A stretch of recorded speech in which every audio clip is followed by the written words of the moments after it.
We back. Golden Gems, late night edition. Welcome back, though, my beautiful people. Hey, hold on. Before we get started, let's get into it. Nolan Wells. Brian. Then we might just touch on Shador Sanders and them Cleveland Browns one more time just before the night's over. But we're going to get into it all. Are you ready? I think you are.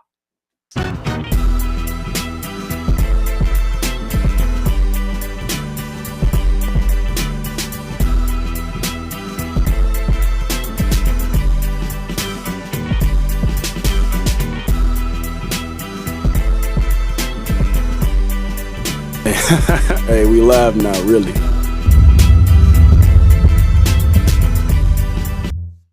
What's going on? Hold on. My people can't even see me. What we doing? What's going on, my beautiful people? Welcome back to another episode on the Golden Gems podcast, aka Golden Gems Media. You're here with the one and only, yours truly, Relly. Or you can call me Relly Gems, or you can call me Mr. Wilson, or you can call me Maine. Whatever you do, you can call me whatever you want. Just don't call me Collect. All right? Please just don't do that. But we here and we got a lot to get into today. We got some nightly updates, some nightly reactions to get into, and yes, we're gonna be living our best lives tonight. But I'm just curious. I just want to know how you doing. But not only how you doing. All right, before we get started, you know you gotta do me one solid. You know you gotta do me at least one favor.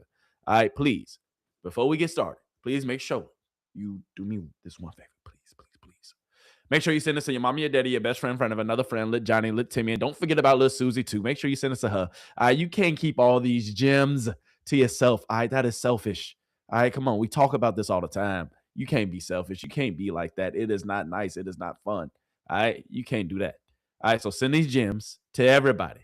All right, including your best friend of another friend. All right. But without further ado, yes, we have some Nolan Wells updates. And it's not really, I want to say updates. If you don't know, the Cajun Navy, the Cajun Navy, they have just released their preliminary, I want to say, timeline. And with them releasing their timeline, we're going to get into their timeline and whether we believe it's relevant or not.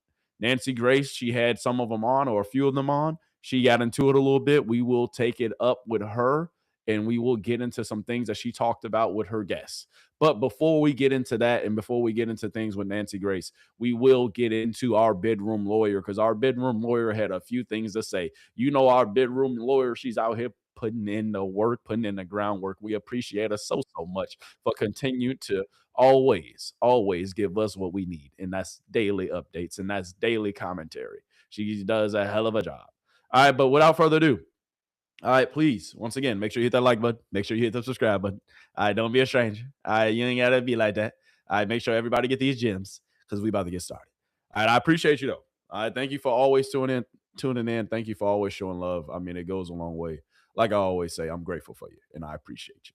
All right, so without further ado, let's go ahead. Can we get started? All right, so coming up, we revisit. Yes, we were going to revisit the call. All right, the call that Nancy Grace has played over and over again. This CTO call. So if you don't know, this CTO call that was basically like a 911 call or a call to the dispatch for the boys who were on the boat to potentially get help. It was a lot of noise and other things potentially going on in the background, and it has gone viral and it has taken over the internet, just the audio in general, because the audio, we suspect potentially with the audio and hearing the audio, some foul play. So let's go ahead and get right into it. All right. Bedroom lawyer. We're going to listen to it. We're going to talk about it. Then we're going to get into everything that has to do with this Nolan Wells case. And I'm going to give you all the updates that you need. Let's get into it. I want you to hear another version. You can see that I have the CTO channel completely muted, so we're only listening to the callers. Then I go through and simply raise the volume of all of the chatter we hear at the beginning of the call.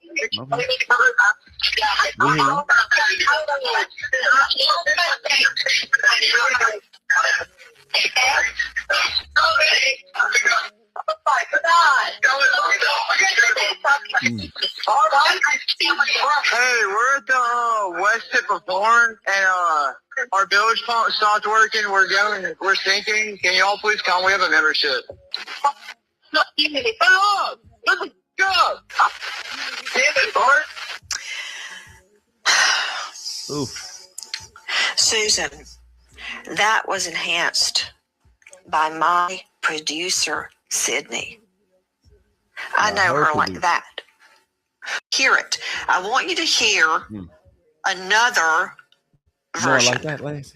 You can see that I have the CTO channel completely muted, so we're only listening to the callers. Okay. Then I go through and simply raise the volume of all of the chatter we hear at the beginning of the call. Is he dead?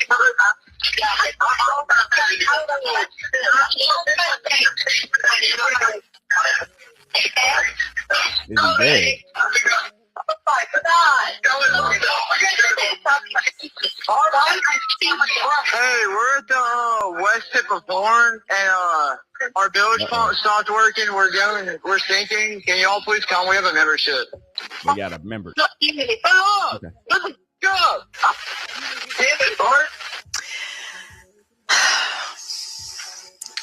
Susan, that was enhanced by my producer, Sydney. I know her like that. Hear it. I want you to.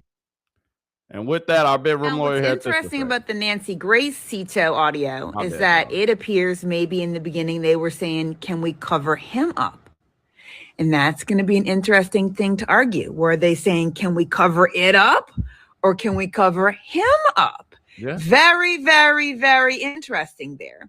But here's the thing. The most important thing that the CTO audio proves is that Nolan was on that boat.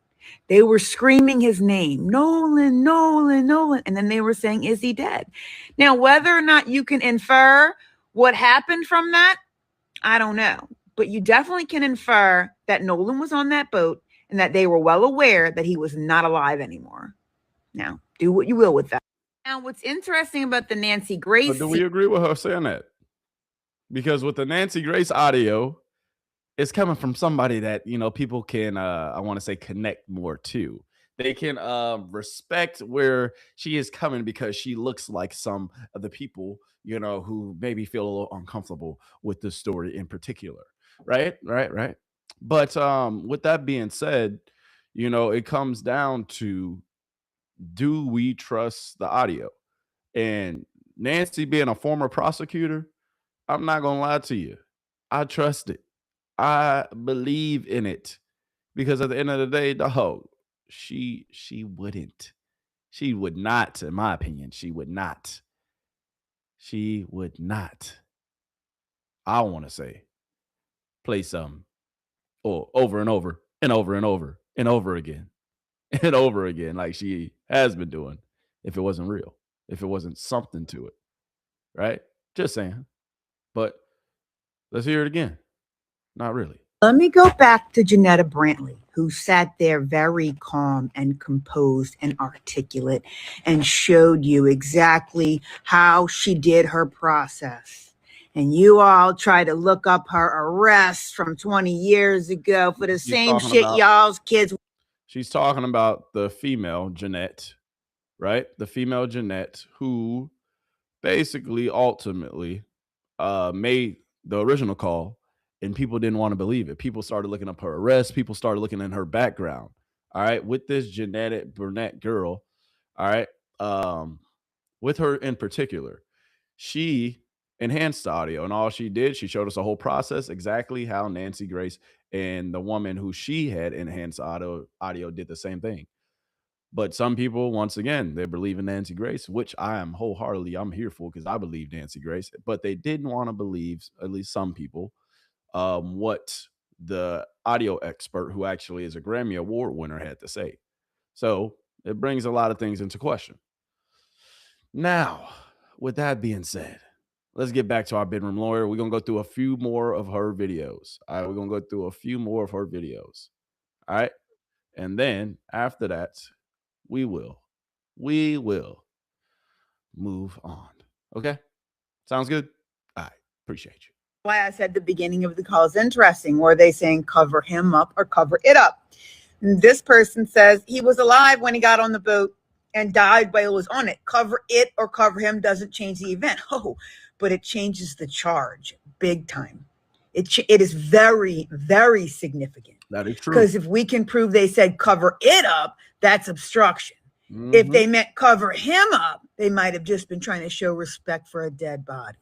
So it changes the charge to a significant degree if you can prove it was cover it up and not cover him up. It's very, very important, those words. Very huge significance.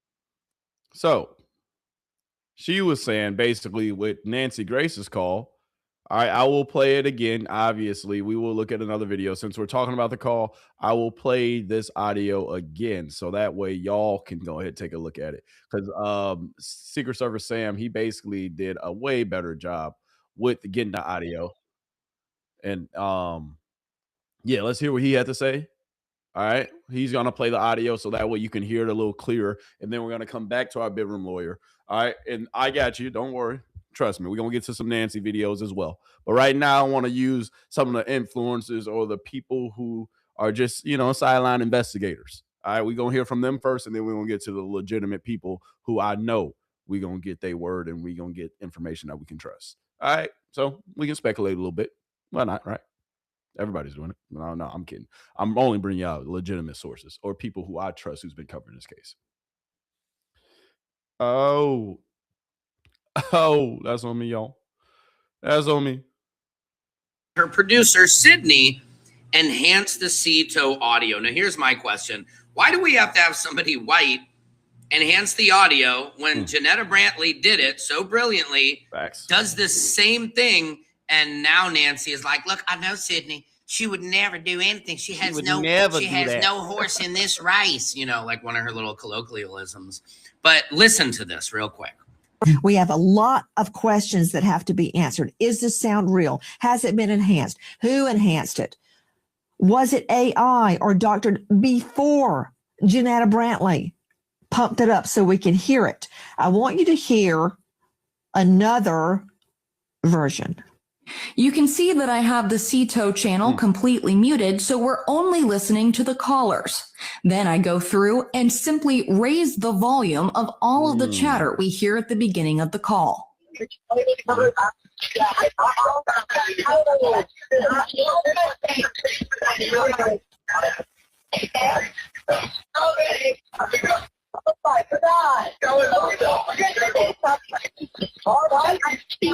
Hey, we're at the west tip of Horn, and our bilge pump stopped working. We're sinking. Can you all please come? We have a membership.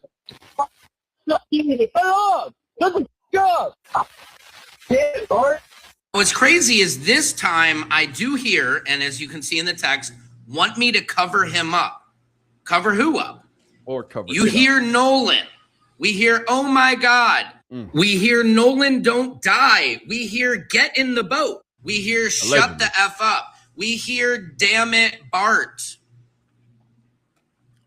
It's there. Okay, but my question is, why do we all slander Janetta Brantley? Okay, she's the one who needs to have a defamation case. Now you have all these boys and Sarah J. Fields and all these people starting up Give, Send, Goes because they want to grift and they want to make money off of this because they see that comforting white fragility is very financially beneficial, right? But my question is, why does it take a person, a white person who did the exact same thing that Janetta Brantley did for us to say, oh, yeah, okay, yeah, I think it's real now. It was real when Janetta did it, and make sure you support her. She is a beautiful, amazing, brilliant audio engineer who gave the world our first listen at what was really going on, allegedly, in the back of that phone call. Secret. So who he's talking about, if you don't know who he's talking about, I will gladly show you who she is. All right. So with that being said, if you don't know who she is, I will show you a small little video of her, or should I just show you a picture of her? I guess we'll see. But actually here, I'll just play this clip. Why not? Why not? This is Janetta Brantley, though. Everything we're seeing and experiencing with Sarah is This is just Jeanette Brantley. motivating me more to go harder. I sincerely believe that no one should be able to utilize that platform to spew hate, division, incite harassment, doxing, and other forms of harm. Everything that Sarah is, everything that the people like her are, they are projecting onto innocent, good people. So basically, I just wanted to show you this is Jeanette Brantley. All right, she's the one who got a lot of backfire for enhancing the audio because a lot of people thought she was doing it for clicks, thought that she was doing it just because, thought she, basically did notorious things to it, or nefarious. There we go, nefarious things to it, and it wasn't just real audio, right?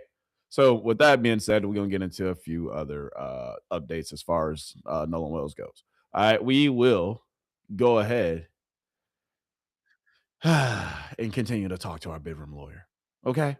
And then after that, I got a few more updates from you from independent media people, and then we will get to some real sources and real people. The hardest thing to piece together now is when the fight occurred and where the fight occurred and when they put him on the boat. In other words, how long did they know he was dying or dead before they tried to make that CTO call? That's the interesting thing, because it does appear that like there was a fight that broke out on the island, right? And that's probably where he got injured. And then they tried to rush him onto the boat, and then he died on the boat. And then they were panicking and they had to make up a story, and they called CTO.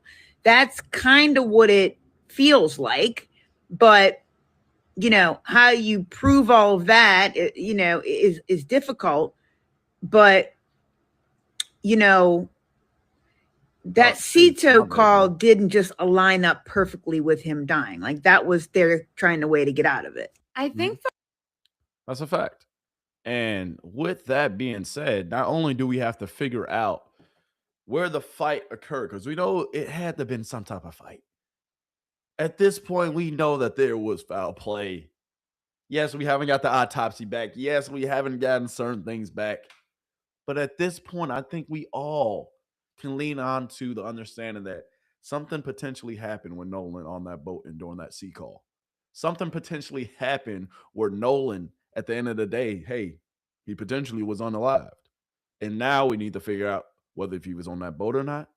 But with that CTO call, I think we kind of figured that part out. So now, where did the fight occur? What happened during the fight? And Secret Service Sam, he has potentially something that we should take a look at. Sam here for a Nolan Xavier Wells update. And here's something interesting. As we know, the autopsy showed a red area on the back of his neck. We also have heard little allegedly allegations that the boys on the island, when they were fighting, some people said that there looked like some people who were like MMA fighters, like jiu-jitsu fighters. Now, we also know some of the boys involved have taken jiu-jitsu, right? Stay with me. Now, if you notice, this is a jiu-jitsu or martial arts chokehold. And these types of chokeholds, they don't fracture anything. They just suffocate the victim and unalive them. And I'm not saying anything. This is all allegedly. Yes. But what if it is possible that this is what happened to Nolan and that he was choked? And wouldn't that make sense why the medical examiner would not include his throat, the lungs? Is it possibly because he was asphyxiated, choked? I don't know. What do you guys think in the comments? Let me know. Secret Service Sam out. Samson for president of the world. So what do y'all think about that theory? I mean, he could have been choked. Maybe that explains a little redness behind his head. Maybe that explains why they kept his throat. Right? Just a theory to throw out there. Allegedly, right? Because we don't know. We don't know. But that's the thing, man. That's the thing. All we can do now is just wait, sit, ponder. But if we're really thinking about it, the most important and crucial evidence that we have is that CETO call. It's the CETO call. But that's the thing. With the autopsy, we kind of know what they're gonna say with the autopsy, don't we? We kind of know what they're gonna say with the autopsy. I mean, this case is a little different. It's a little different. And with it being a little different, let's see what our Bivern lawyer has to say before we get into Nancy Grace. Mind-blowing at how this case turned out. Because, I mean, when I started on this case, I had no idea what this was going to lead to. And I was like, stop being ridiculous, you guys. This was nothing. This was not a race. We're going to look at it objectively, and I'm going to show you exactly why. And as we kept uncovering fucking like things, I just couldn't believe. I mean, you can scroll down and just see from the moment I started and how objective I was and how, things shifted and turned to foul play. And I couldn't believe it. I was shocked because I was like, oh God, I know it's Mississippi, but like everybody thinks it's this racist thing and it's not a racist thing. And I was like, I'm going to show y'all. And look, proved y'all fucking right. Proved y'all the fuck right. And it's mind-blowing at how this case turned out. Because, I mean, when I started on this case, I had no idea what this was. And I agree with her.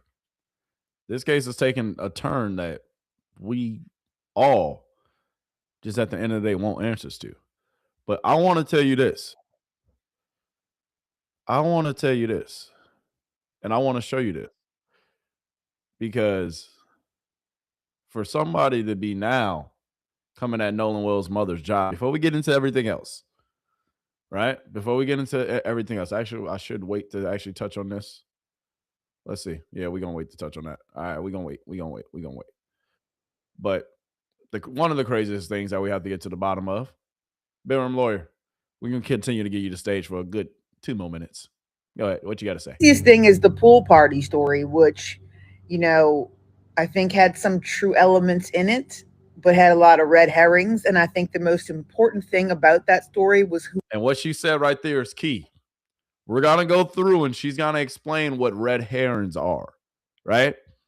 Essentially, it's things that get your attention off of potentially what truly happened. It's a story that potentially, the opposing or the people who are actually involved, what they do to potentially throw people off the case or throw people off of, their suspicions. Was not mentioned in it. And two things cannot be true there. He couldn't have died on the boat and at the basketball goal. So since we have the actual audio, like that's a more solid piece of evidence than anything that the basketball goal story would prove. But it is interesting that such and such also has a basketball goal. But yeah, the most important thing about that story is who's not mentioned in it. Allegedly. So think about that. The craziest thing is the pool party story, which, So the pool party story versus the boat. Where was Nolan? Where did he end up? Was he on a boat? Was he at the pool party? But now this goes into all the red herrings that they're throwing. Because what's the truth? What really happened? Will we get the truth? That's the thing. We got to fizzle out the red herrings and the stories that's fake and the stories that are potentially not true. Because maybe that's to throw not only us off, investigators off as well. But she'll explain it a little bit better. Would have wrote that story. Well, if you have trained legal professionals that understand what red herrings are and understand what happens when you're trying to cover something up and that you would need a red herring, I think it's pretty understandable who could have maybe helped with that story. The main purpose of a red herring is to send you on a wild goose chase, and it's never going to be the people who are responsible mentioned in there. Yeah. You notice in the story, they were saying that Warren was filming. So they had to kind of put some people in there that they knew that could make it credible, but also not extend culpability to them. They said it was Andrew and Evan, right? But then they said the other two were filming. So this is going to be this case will definitely be taught in law schools. This case will like definitely be made into like all kinds of movies and stuff. So and we gonna get all that. We do get all that. But the red herons are basically things that basically throw people off. Throw people off the scent, throw people off of what's really happening, what's really going on. I mean, but if we really think about it, she's about to say something that's going to be crucial. And after this, these are going to be the last 2 words that we give her for the night before we retire our bedroom lawyer for a bit. All right, but listen to what she says. Listen to what she says about the lawyer, right? Warren's mom getting involved. The one who's supposed to be, a well-trained, a renowned lawyer out in Mississippi, Well, not lawyer, former lawyer, but she's a judge. But miss, if you're a judge, that means you know a lot more than we do. So you have the right to remain silent. Just saying.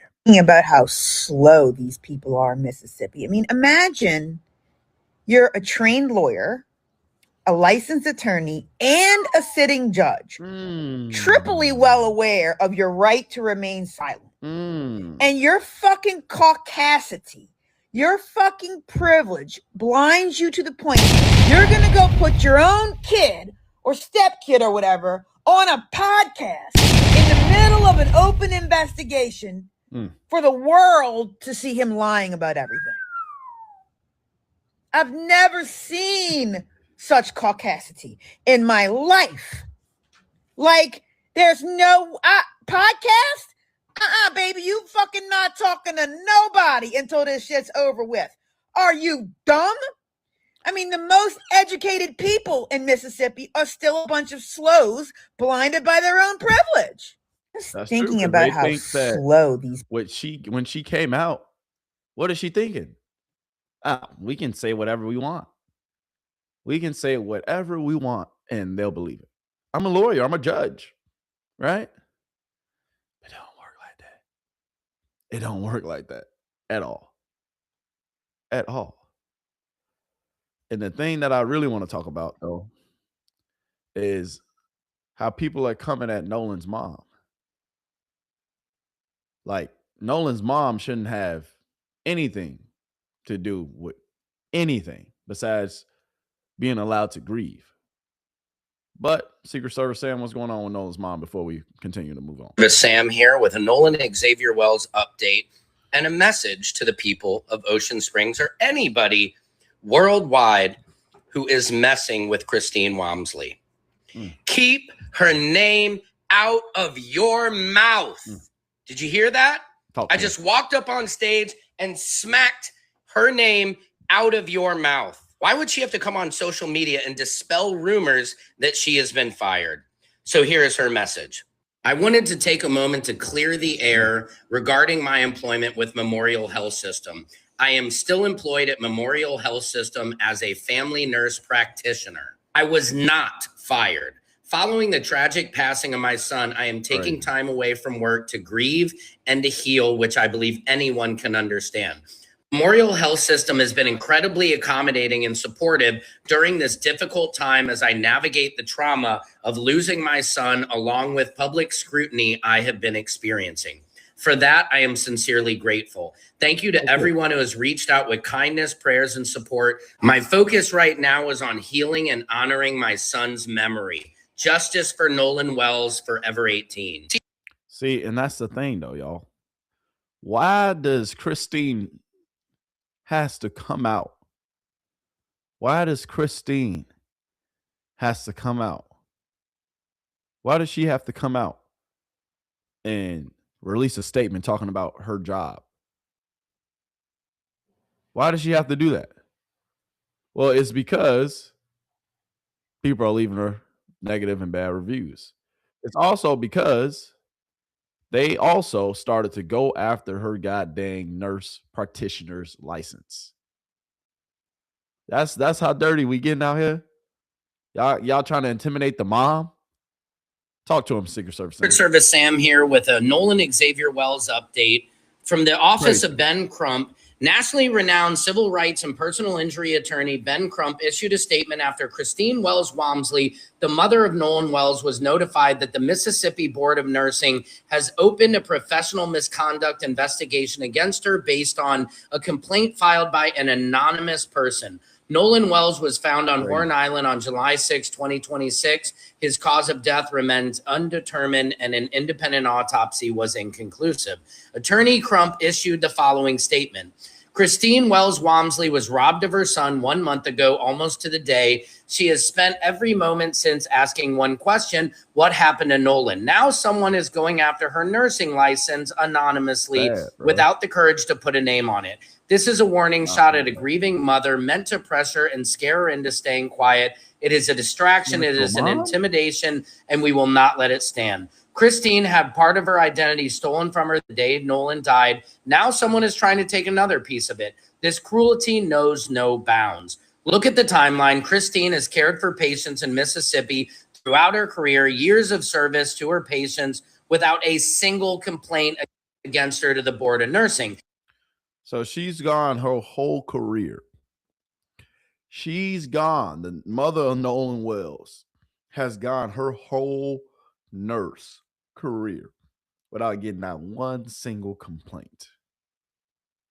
And now you mean to tell me the mother who just lost her son has to release statements talking about her job and her work, has to have her attorney release a statement talking about how her license is now being investigated, all because she asked for answers about what happened to her son?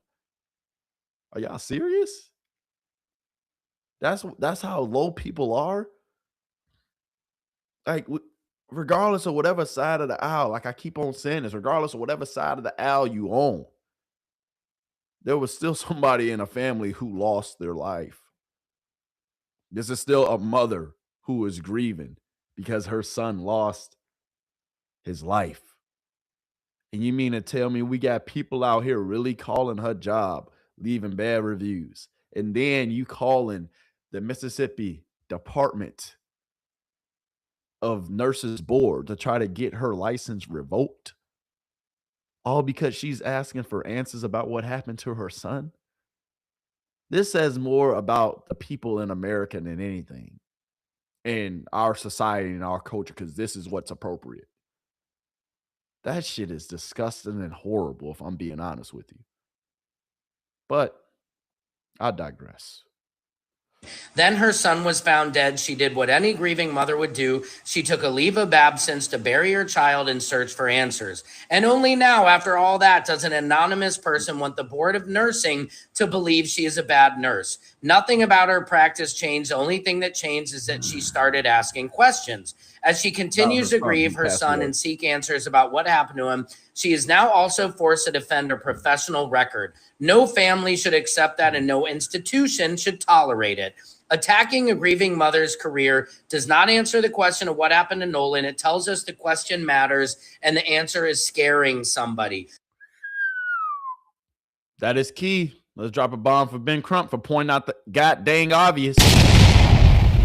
They wouldn't be doing this if the whispers weren't real. They wouldn't be doing this if it wasn't some maybe foul play at play. I believe that the milk is not clean. Something is dirty in the milk. In the words of Carlos Moore. But seriously, though, they hearing the creeps and the footsteps. They're hearing the internet damn near close in on what really happened. So yeah, y'all can try to intimidate her, try to keep her shut up and have her go away and stop looking for answers for her son, but it ain't gonna work. We will keep asking questions and demanding the facts until Christine knows how her son died. What type of coward attacks a grieving mother like this? But we have an update. The case has been closed by the MSBON. Thank you for all those who have constantly kept us in your prayers. This definitely has added more hurt to an already devastating time because I love my job and I love my patients. Why would the MSBON even open this investigation in the first place? This is disgraceful. We need to make sure to donate to Christine Walmsley's GoFundMe, because this woman should never have to worry about money again. And shameful to whoever did this to Christine. Yes, that is shameful.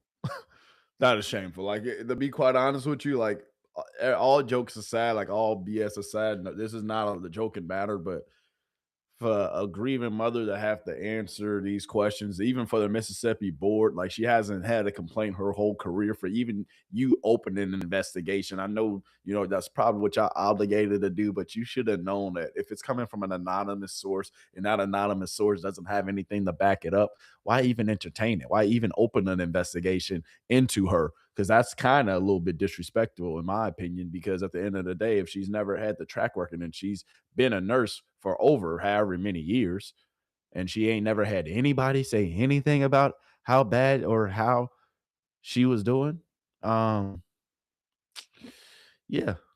that should say a lot. So please, for all the people out there, for anybody out here who's sending death threats to either family, either the boys, or sending death threats to the mother, please just stop and let the case play itself out, because it's not fair to either side. It's not fair to anybody. All right, let things come out, period, point blank. And please leave these families alone. Seriously. Because it's going to get to that point where it's not going to just be 1, 2, or 3. A lot of people going to be going to jail over this. And we already seeing, one side of the aisle, they're getting, at the end of the day, my friends, one side of the aisle, they're having people arrested for making threats. But we shall see how things go. But anyway, next little update I got you, because we're saving Nancy Grace for last. We got to save her, the icing on top. We're going to get back to Nancy, I promise you. The only black person amongst his group of all-white friends that he traveled to the island with. But now a new investigation released by the United Cajun Navy is helping close up some speculation, as they would provide new pictures and gathered information. Now, at the center of the report, they would highlight key boats connected to the case, their movements, Wells's whereabouts, and more. So what they're talking about is the report from Cajun Navy. Cajun Navy released like a 12-page, I think it's 12, it's either 12 or 29. I know that's a very big discrepancy, but it's either a 12-page document or it was a 29-page document, to where it details the timeline that the Cajun Navy, so the people who found Nolan's body, they did a detailed timeline, essentially. But you got to take it with a grain of salt, because some of the information, they couldn't even fact check it themselves. They were just using some of the information that the public gave them, some of the information that they already knew, to try to put together a timeline. And now this is my guy, Hype Man, talking about the timeline. Now, after reviewing the 24-page report, one thing appeared to be very clear. After the boat Nolan Wells arrived on to Horn Island would depart around 4:30 p.m., the report did not find any credible evidence that he was still alive. If you can recall, the first time many of us heard about the story of Nolan Wells, it was accompanied by a picture of Wells and friends he went to the island with, which would signify that he was alive earlier that day on July 4th. Now, for whatever reason, it appears that pictures or any credible signs of life would not continue after the Triton boat he arrived on would allegedly take on water and begin to depart further away from the island, according to his friends, due to an issue with its bilge pump. For some, this is an interesting fact, given that if Nolan remained on the island, why did pictures of him not continue like the one that went viral? Now, what this means is previous reports of saying that witnesses saw Wells can also be challenged. A part of this new report, several new pictures would be shared, including a photo of a black man in blue shorts. Which, this is definitely not Nolan Wells. All right, so we got a picture of, because basically they were saying, hey, this is a picture, this is proof. In Cajun Navy, they actually put this in their report. But they put this in their report because they were like, oh, we seen a black male, walking the beach around 5:30, and it was sent to us. So, we couldn't rule it out because he had blue shorts. Well, sir, he has blue shorts, but he is dark as hell, and he don't look nothing like Nolan. He has damn near a beard if you really zoom all the way in. So, sir, y'all shouldn't even put this in y'all report. But, it is what it is. I digress. It's already been debunked. but this is definitely not Nolan Wells. So the mystery still upholds. Walking the beach amongst a group of his white peers. From the looks of the photo, it does not appear to be Wells. Now, when it came down to another possible proof of Nolan still being alive when his friends left on the boat he came on with, the report was only able to provide the previous mentioned photo and a person passing secondhand information that a passenger of theirs felt. And we will have Nancy Grace also debunk the hell out of this. All right, I just wanted to show you this video first because this video kind of gives you an overview of what really happened with this Nolan Wells case, in particular, what really happened with this picture and this Cajun Navy timeline that they released. Because a lot of people are taking this as a gospel, and it's not the goddamn gospel. To be quite honest with you, it's not much at all. It's not. The biggest piece of evidence that we have thus far in this case is the goddamn CTO audio, whether you want to believe it's real or not. But that is the biggest evidence that we have thus far in this case. Felt certain that they saw Wells a part of one of the groups that was fighting that day. One of my passengers is pretty certain he was part of the group that was almost fighting around 5 p.m. The Bertrand with the blue top that I posted left shortly after that, and pretty fast. In response, a Facebook user would ask a follow-up question, whether the fight happened with others or amongst themselves, in which he would reply, the 3 people on the boat that saw it all say yes, it was amongst themselves. Now, this original statement of seeing Wells on another boat around 5 p.m. would immediately be challenged by a passenger of the alleged boat. The user would go on to write, "Don't put me Matthew in this, Lamb, sir, you are sadly mistaken. We are the group you yelled at as you pulled up thinking we were going to hit you, and we weren't, and we were paying attention. Love, totally different kid, was with us. I was with the Bertrand boat, and we had no affiliation with him. We hate to hear this has happened, but do not smear people if you did not actually see something happen. This causes more issues for the people in charge trying to find this baby, and it creates stories that are false. We did speak to the boys, and at that moment, he did have an entire vodka bottle in his hand. You need to revamp your statement and not put blame toward anyone. We don't even know what happened, but I will tell you, you are mistaken. Give the cops my name. I will let them know who we really had on our boats." Now, this lack of evidence that can back his friend's claims that Wells wanted to stay on the island because a girl he just met appears to be more proof for some, following a very questionable audio that was just released that is even more positioned to friends with being blamed for Wells' passing. As many look to speculate Wells' friends being a part of what some are calling a cover-up of his death, they have recently pushed back, while also asking people to support them through a newly launched donation page on their Give Send Go account, which has now reached $150,000. So their Give Send Go. We talked about this the other day, Chad, but I just want to touch on it again. They ain't donating this money to Nolan's family. They started a Go Send Go in particular for them when their parents are doctors, lawyers. Dog, what y'all need money for, big dog? And then these proceeds, you see Benjamin Hudson, so that's Warren Hudson's dad. Y'all starting to go send me? And it's because you're saying that y'all are being victimized when Mrs. Wells is getting people that's coming out of her license, her nursing license, but y'all are the victims? I beg to differ, sir. I beg to differ. Yes, y'all are getting death threats, but everybody's getting death threats. Damn near even Nancy Grace herself is getting death threats. Even the persons who enhance the audio, Jeanette, she's getting death. Everybody who's talking about this case and who's a major figure, everybody getting death threats. So join the club. But for y'all to start basically a GoFundMe, essentially, even though it's on another platform, and y'all, what you gonna do with the money? I'm just asking for a friend. Crazy. And y'all already then raised $150,000. That's damn near almost more than what the mother who lost her son got. Shit's crazy, dog. And y'all don't think that makes y'all look any bit of suspicious or adds any more shit to the goddamn circus that's already been the story? Crazy, dog. in donations, they would write, since Nolan's death, Warren Hudson, Jack Spatalo, Morgan Seymour, and many others have been inundated with death threats, threats of violence, and defamation.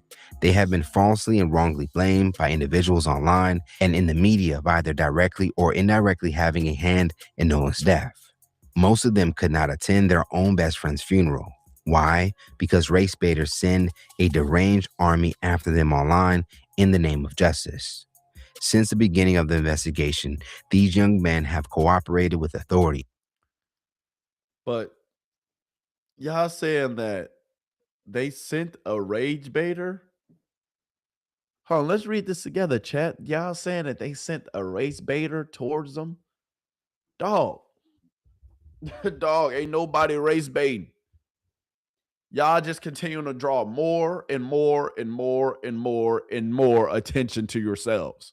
Your son did a whole podcast when he should just be shutting the hell up until the case and the investigation is over. Because why do a whole podcast? What do you need to defend? You have the right to remain silent, just like the rest of your friends have been. But no, you needed a spokesperson. And the spokesperson was your goddamn son, who you are the father, and you're starting this GoFundMe for your son. I thought you were a doctor, sir. I thought your wife is a judge, not a lawyer. She's a judge, actually. So she makes even more money. I'm lost. But let's continue. Turned over all information they had and provided an overwhelming number of witnesses accounting for their whereabouts. Some of them even resorted to speaking up publicly to defend themselves against baseless allegations. One user who would donate $250 would go on to write, I hope y'all tear their race-baiting, money-grabbing black ashes up. Now, for many, his friends, even launching a donation page under the current circumstances is very questionable behavior and will cause several users on TikTok to sound off. Y'all won't even believe this shit. Stand with Nolan Wells' targeted friends. They are trying to raise $100,000. These little sons of bitches are out here trying to get sympathy donations, and they've already raised over $20,000. Saying on Independence Day weekend 2026, lives were changed forever when a group of friends lost their best friend.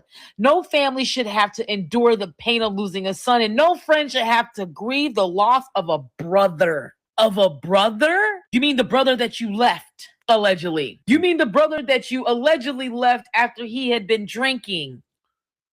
Allegedly. But that's the thing. That kind of begs the question, too. If all of y'all are saying Nolan was drinking, he was drunk, right? Nolan was drinking, he was drunk.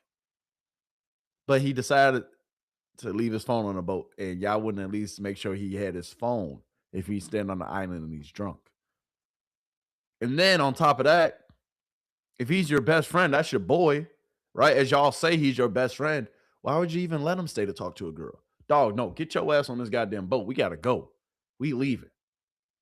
You drunk as hell. No, I don't want to hear nothing. Y'all. Or you said Bart kept on calling his name, trying to get him in the boat. Wouldn't y'all just wait or just call his mom or call somebody, hey, tell Nolan get in the boat because he's drunk, he's getting out of hand, he needs to get on the boat so that way we can get him home safe? Why wouldn't you fight harder for your best friend to get on the boat if he's impaired and then he doesn't have his phone? Y'all ended up with his phone, right? So if that's my friend, that's my homie, dog, hey, here, at least take your phone, man, so that way we know you're safe. Dog, we know you drunk, so hey, here's your phone. Make sure you safe. Text us whenever you get back. Let us know, who you riding back with, just so that way we know you safe.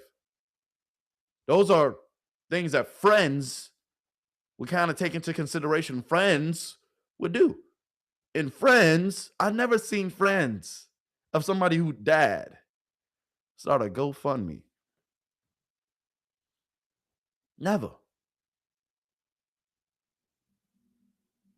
Yeah, y'all getting death threats and getting all these threats and things of that nature. But y'all the ones who talking. Y'all the ones doing podcasts.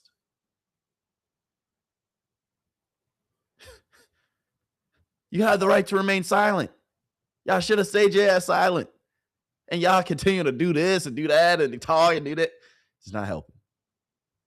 You mean the brother where you literally didn't go to the funeral? You're literally making this about you and not about Nolan right now. This is victimhood, but I'm not surprised. I'm never surprised by the caucasity of you people. Right here, this is what white privilege is called.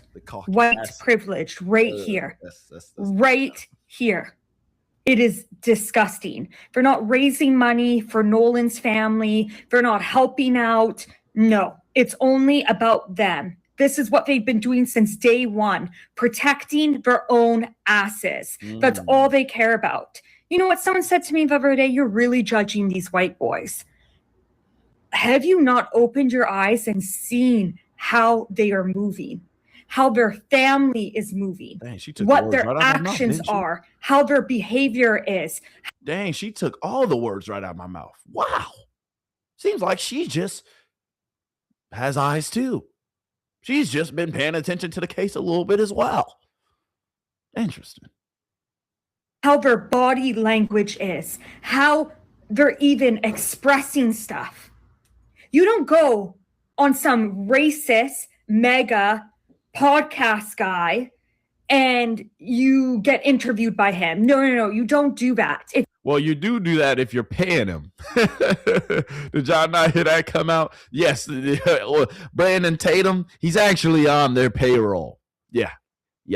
He's actually their urban, what is the word I'm looking for? Urban specialist or urban president or something like that.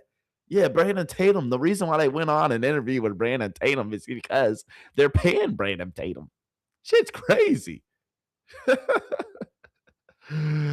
The circus continues. If you actually care about the family and care about Nolan, you would be doing everything to find answers. Now, according to the latest reports, the official investigation is still considered ongoing.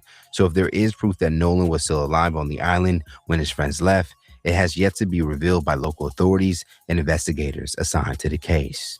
Let's talk about it more in the comments below. Do you find it suspicious that after the boat Wells would leave on, a new report by the United Cajun Navy could not find any credible source that he was still alive after 4:31 p.m.?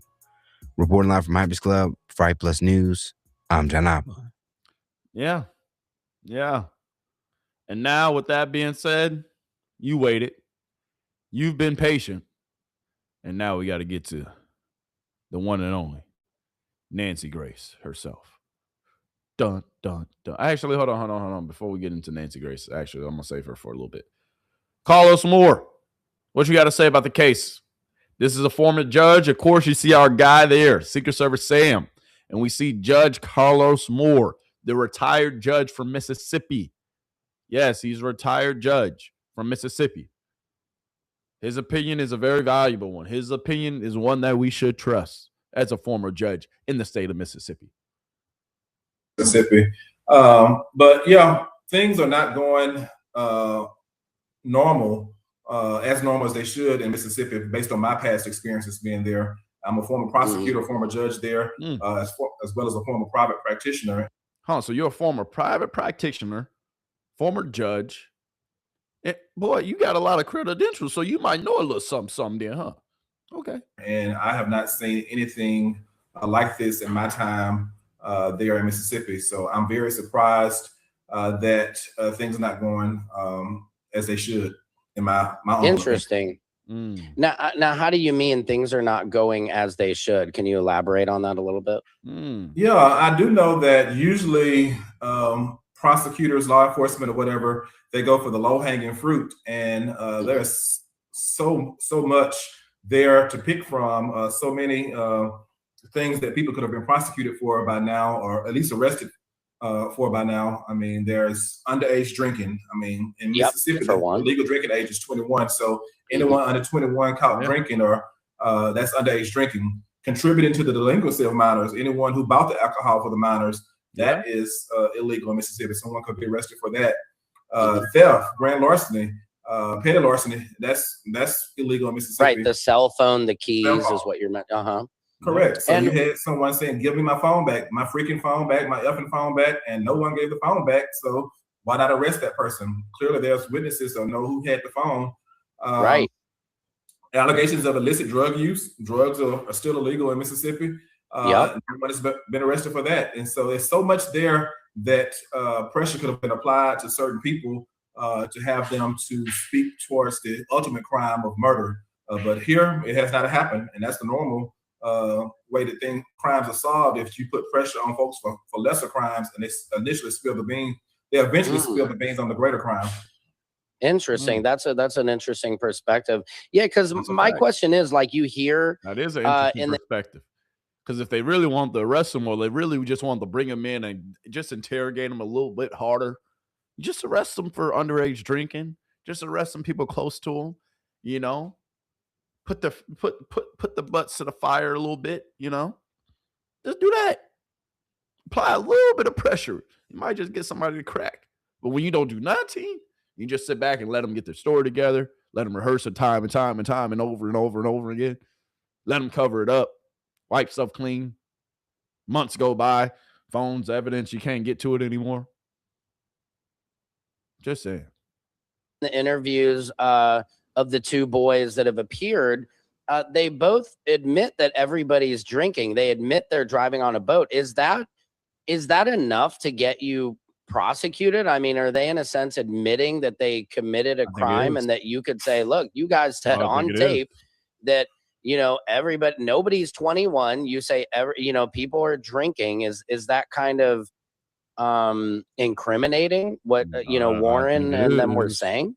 It is incriminating. Anything you say can and will be, and can be used against you. It used to be can and will be used against you, but in this instance, it has not been used against them, and I could only imagine why not. Because had the roles been reversed and 3 blacks come back to land and the white person was dead, they would have applied all kind of pressure, and there would have been some arrests within 24 hours of them making it back to land. Yeah, we would have seen it all over the news. I mean, I can see it in my head now. They would be getting marched into that police station in Mississippi. The town would come together. You know, I think that's part of how people say, a lot of, people, don't everybody has to make about race, Ben Crump, a race baiter and race divider and all this stuff. But I think, like, you hit it on the head. What makes this about race is, and I keep saying this, it's not necessarily that whatever happened to Nolan was based on his race, but it's funny. It's the aftermath of how the media narrative, how they treat it. I was even saying in the Carmelo Anthony trial or other trials, generally, like when it's a black man, a white man, or whichever gender, the white kid is always like, you see the high school picture, them like smiling, and a football picture or whatever. And then all we saw, like with Carmelo Anthony, was his mugshot, and just a no smile. They don't project innocence at all. And they don't, and this like light of who this kid was, they really go after assassinating their character. And yeah, we know if they were black, they would have been arrested within 24 hours. Like you said, we would have known all of their names. They would be sitting in jail until this trial comes around. And do you think it's just the influence of this town that these kids? That's a fact.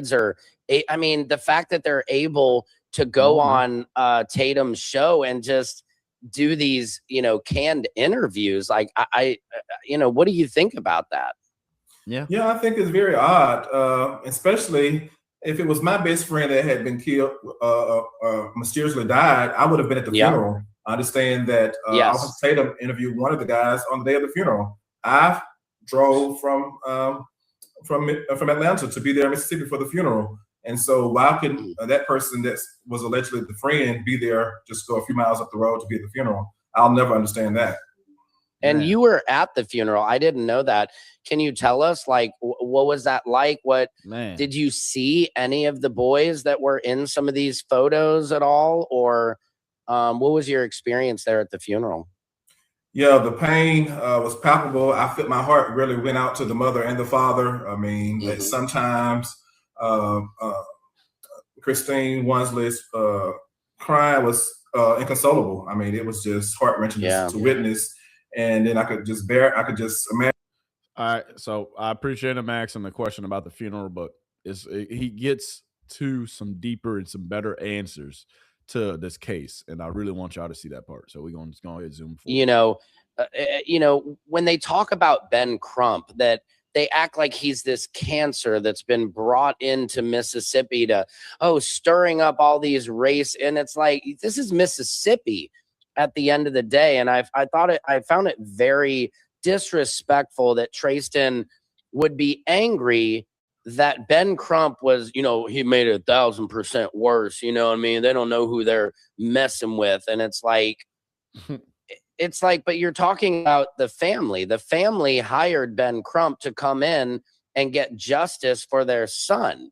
So if you're his true best friend, wouldn't you say, oh, thank God Ben Crump is here. We need to get to the bottom of this. To me, when you're angry at Ben Crump, that tells me you're trying to cover something up, or you don't want something to be uncovered, because they just want the family to hire nobody and to just roll over and say, okay, it was accidental, even though all you guys are acting kind of suspicious and you're not really telling me what happened. If they said, Miss Christine, here is what happened.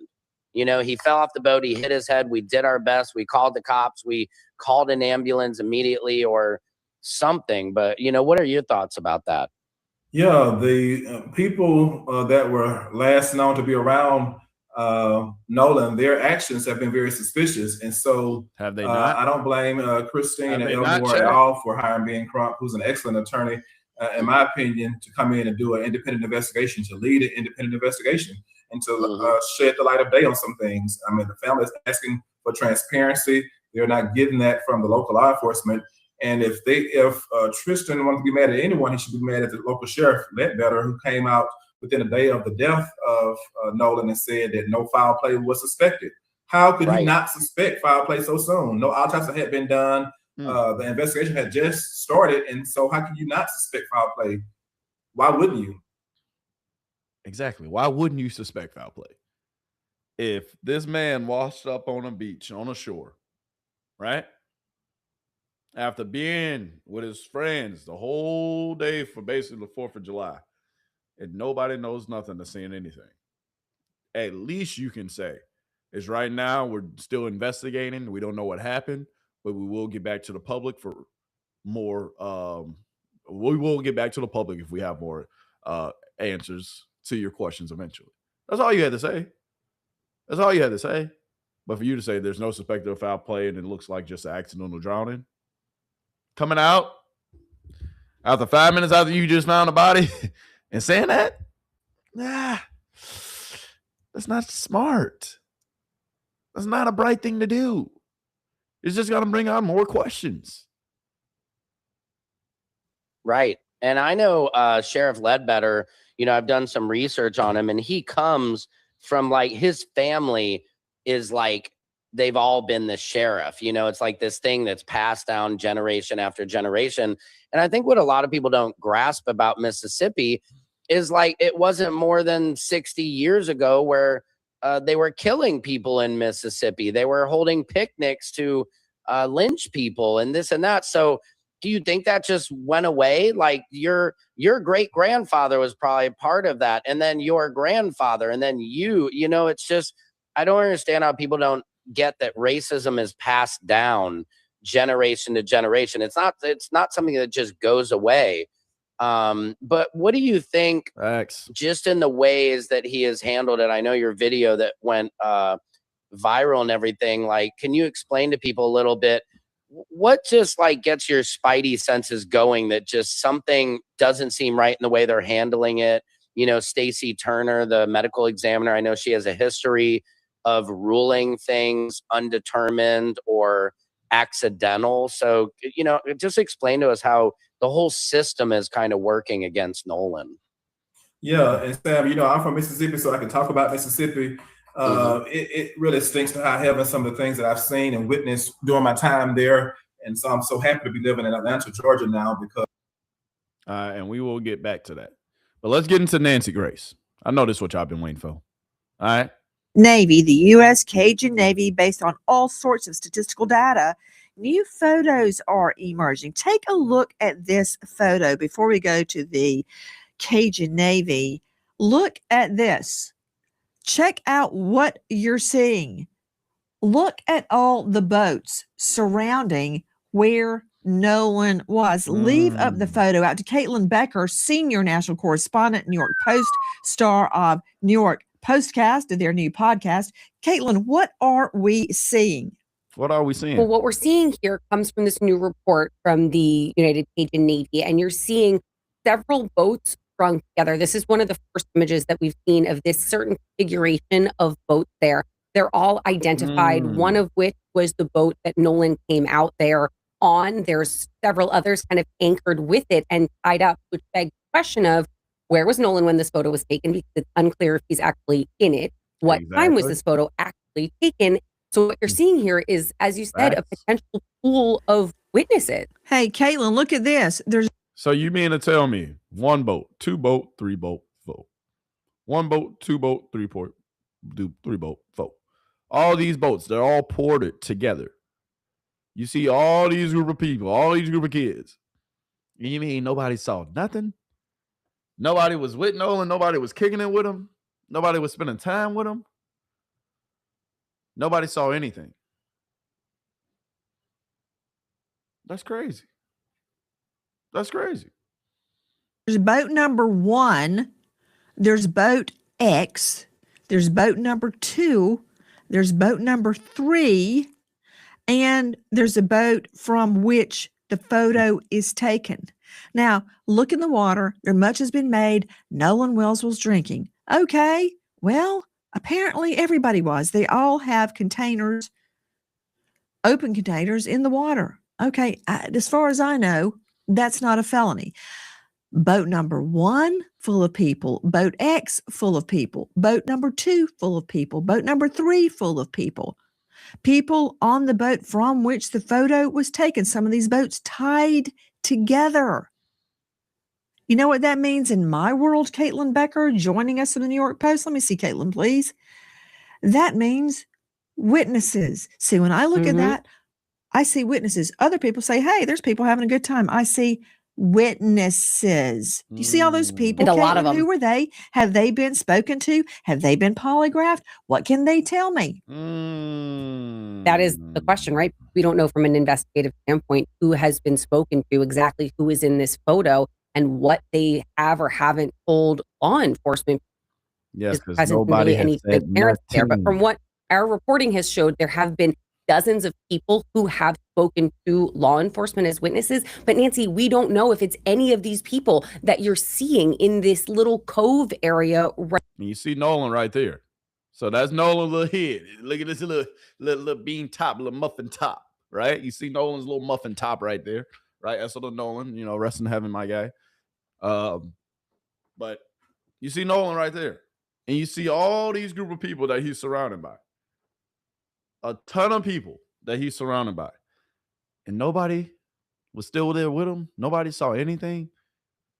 Right here. And the timing, I think, is really important because these images are taken right around, I think the timeline's about 3:30-ish, 4:30-ish, when the boat that Nolan came out there on leaves and starts taking on water. That's one of the pegs for the timeline. When these photos were actually taken, that is a peg for a timeline. But what we don't know is where Nolan is. There he is. You can see that image right there. But we don't know is where Nolan was when that first image that we saw with all of those boats kind of tied together, when that was taken. You are seeing a photo obtained by our friends at the United Cajun Navy. And speaking of the United Cajun Navy, joining me now is Brian Trasher, Vice President, United Cajun Navy. And for all of you attacking the United Cajun Navy, let's see that aerial footage they provide. And some people have called it. First of all, I want to thank you for calling this report. Right now, what she's about to do, all right, she is talking to the people who released the timeline for this Cajun Navy report.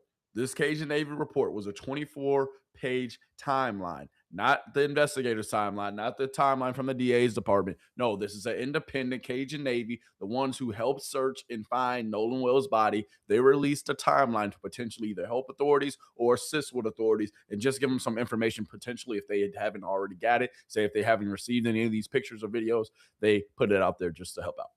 Just, giving you the sum because we ain't going to watch this whole thing.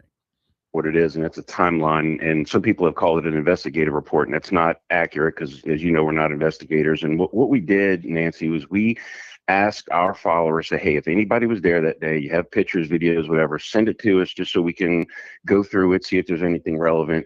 We took all that information and compiled it into just one digestible report of things we thought were relevant and could be helpful. Maybe they're not. Maybe law enforcement's already seen all this and it's nothing new to them. But we just wanted to be transparent about what we received. So going back to your question, the pictures that we received, we did not, as an organization, take any of these photographs. These are all images that we received from people who were trying to help us out and trying to help Nolan's family out. So you asked the public for help and you got it. You got a treasure trove of photos. And I find this one significant. Guys, we've got an all-star panel, and I would like the all-star panel to look at their screen. They would you and significations, but also in water that's treading water, to their chest, almost to their neck, and that's not really wading. That's treading water, in my opinion. So he got into like the middle part of the interview where he had to remember which side that he was actually participating with. And he tried to say that if you're looking at the pictures, you see them treading water. So you see they're in dangerous waters. Potentially, if something, a wave or anything comes, a tide comes and it can take them right in. But and that I thought might have been significant to know that many people were, perhaps enjoying some libations, but also in water that might have been a little too deep just to be playing in. Good point. You also said something else really smart. And I certainly do not want to rely on this, but sometimes you have to, you take the evidence as you find it and you make the most of what you've got. You said you could tell this was late in the afternoon because of the shadowing. I wonder if the tide could tell me anything because how high up the water is. But these people holding drinks, they're not treading water, Trasher. They're standing there. These people are not treading water, and the water is up to their armpits. Is that the photo you're talking about as to where you think some of them are treading water, or are there other photos? The photo at the top, yeah, you're right. It's about up to their armpit. I think there was one. So he's basically saying that they're treading water. No, sir, they are not treading water. If they were treading water, you'll see them hands. They wouldn't just be standing straight up in the water chilling with drinks in their hand. If they were treading water, you will see the water being a little trumpets. But everybody around this area, even the people in the back, they're standing straight up, sir. So the water was only about 3 or 4 feet. Later in the report that showed some of the kids, this was a screenshot of a social media post, and there's 3 boats visible, one fourth boat further in the distance, but a lot of kids on one boat. I say kids, young people on one boat, some on the boat, some in the water. And some of them, it looks, maybe up to the armpit, but some of them, depending on their own height, it looks like it's, I could see a girl holding something in her hand and the water looks to be pretty close to her neck. So maybe that's pretty far out. Now, we've said several times that Horn Island has a very aggressive slope. So you can be in shallow water and deep water within just a few steps. And once you get into that deep water, you're not as able to keep your feet on the ground if a current comes and pulls you, or God forbid a riptide comes and drags you. So that's why we thought it was significant to know that they were socializing in fairly deep water. Can we go back to the main photo where the boats are numbered 1, 2, 3, X? Isn't it true, Brian Trasher, that these boats are easily identifiable by I call it a tail number, like you would a plane? Every boat has to be registered or supposed to be registered. It has a number on it. It often has a name like Triton. One was named Mac Daddy. There were other names. They're registered, and you know who the owner is, and the owner can tell us who was on the boat that day. Is that correct? Theoretically, yeah. If you can make out the registration number or the name of the boat. All right, we're gonna send through this. All right. If the vessel's name is registered, So basically, the question that they're asking them, can you recognize whatever boat's out there by the pictures and by the images that you see? And yes, each boat has a vessel number. So each boat, yes, you can, if you really want to do some investigation, you can figure out who was driving and what the name of that boat was and who all, in their passenger manifesto that they were supposed to have, that each time you take somebody out on the boat. Yeah. Along with the registration number, you to tell when there's Marie Pereira, registered nurse, which is important. But she is a criminal defense attorney and domestic violence expert. She is a 7:30. Nolan was nowhere to be seen. Now, I want to saying you saw that. All those people in my book are witnesses. One of them is saying at 7:30, Nolan was nowhere to be seen. Now, I want to see the video or the photo again, because you want to tell me that this guy, Nolan Wells, hit his head and drowned, and none of those people saw what happened? I find that really hard to believe. It is hard to believe, and that's why it's extremely important that the law enforcement are not too proud to get help from the public. Like you said, if people are sending in videos, they should be using those videos to conduct further investigation. I'm praying that this is a situation like Brian Kohlberger, where the police department, they were being ragged and being called ranky-dink police, while all the time they were investigating and putting together a case against him. I hope that because all the time they were saying, oh, what are they doing? It was I think the DA had a long, big beard, which wasn't very conducive to believing he knew what he was doing, but they knew what they were doing. I know, it looked like Leonard Skinner sitting there. Hey, that videos from Officer Tatum's podcast. All right, so realistically, y'all, all right, let's get back to Judge Moore. I'm going to get to the clip or the section of this interview with Nancy that I want to get to. All right, so just be patient, okay? Like you say, you had the mid-50s when Emmett Till was killed. I mean, he was killed for simply whistling at a white woman, and no one was ever held responsible in a court of law there. No one has been brought to justice for killing Emmett Till, and they know exactly who killed him. Lamar Smith was killed on the courthouse steps in Brookhaven, Mississippi, for helping register blacks to vote. And this was in the mid-50s, early 60s when he was killed. And the sheriff witnessed the killing, and no one was ever brought to justice. I mean, killed him in broad daylight in Mississippi. And so things like that have occurred. Medgar Evers was killed in front of his home. Now, someone was brought to justice years later, but it took several years before someone was brought to justice for that. And so time and time again, people have gotten away literally with murder in Mississippi. But this time, if something went awry, we plan to make sure that Mississippi holds those accountable, no matter their race, no matter their class, because Nolan Xavier Wells' life mattered. Yes, absolutely. And what do you think about the DA, McGrath or whatever her name is? You know, people are saying like she could be a lot more transparent, knowing the history of Mississippi. And what do you think about her sealing the autopsy? What do you think about the possibility? You know, I personally feel like they're going to say they found drugs in his system and it was an accidental either overdose or whatnot. But what do you think in the way like the DA is kind of handling this? Yeah, I don't like the way she's handling it. I believe she could be more transparent. I believe that if they really believe that there was no foul play and that there was a drowning, present the evidence of a drowning. Present the autopsy report that shows that he drowned, that he had water in his lungs, the type of water. Present evidence that there was no strictures or damage to the throat or the neck, and present evidence that there was nothing conclusive about that damage to the back of his head. Present all that in the open and just shed the light of day on things and stop letting rumor mill run amok, because she has the information. She could put a stop to some of these rumors, but she's choosing to hide behind the grand jury and choosing to hide behind secrecy. But if the evidence was so much in their favor, I think they would release it sooner than later. Right. I keep saying that, like, if it was accidental, you and I wouldn't be talking right now. They would love nothing more than to give that closure. And you make a hell of a point. And that is the point of all points.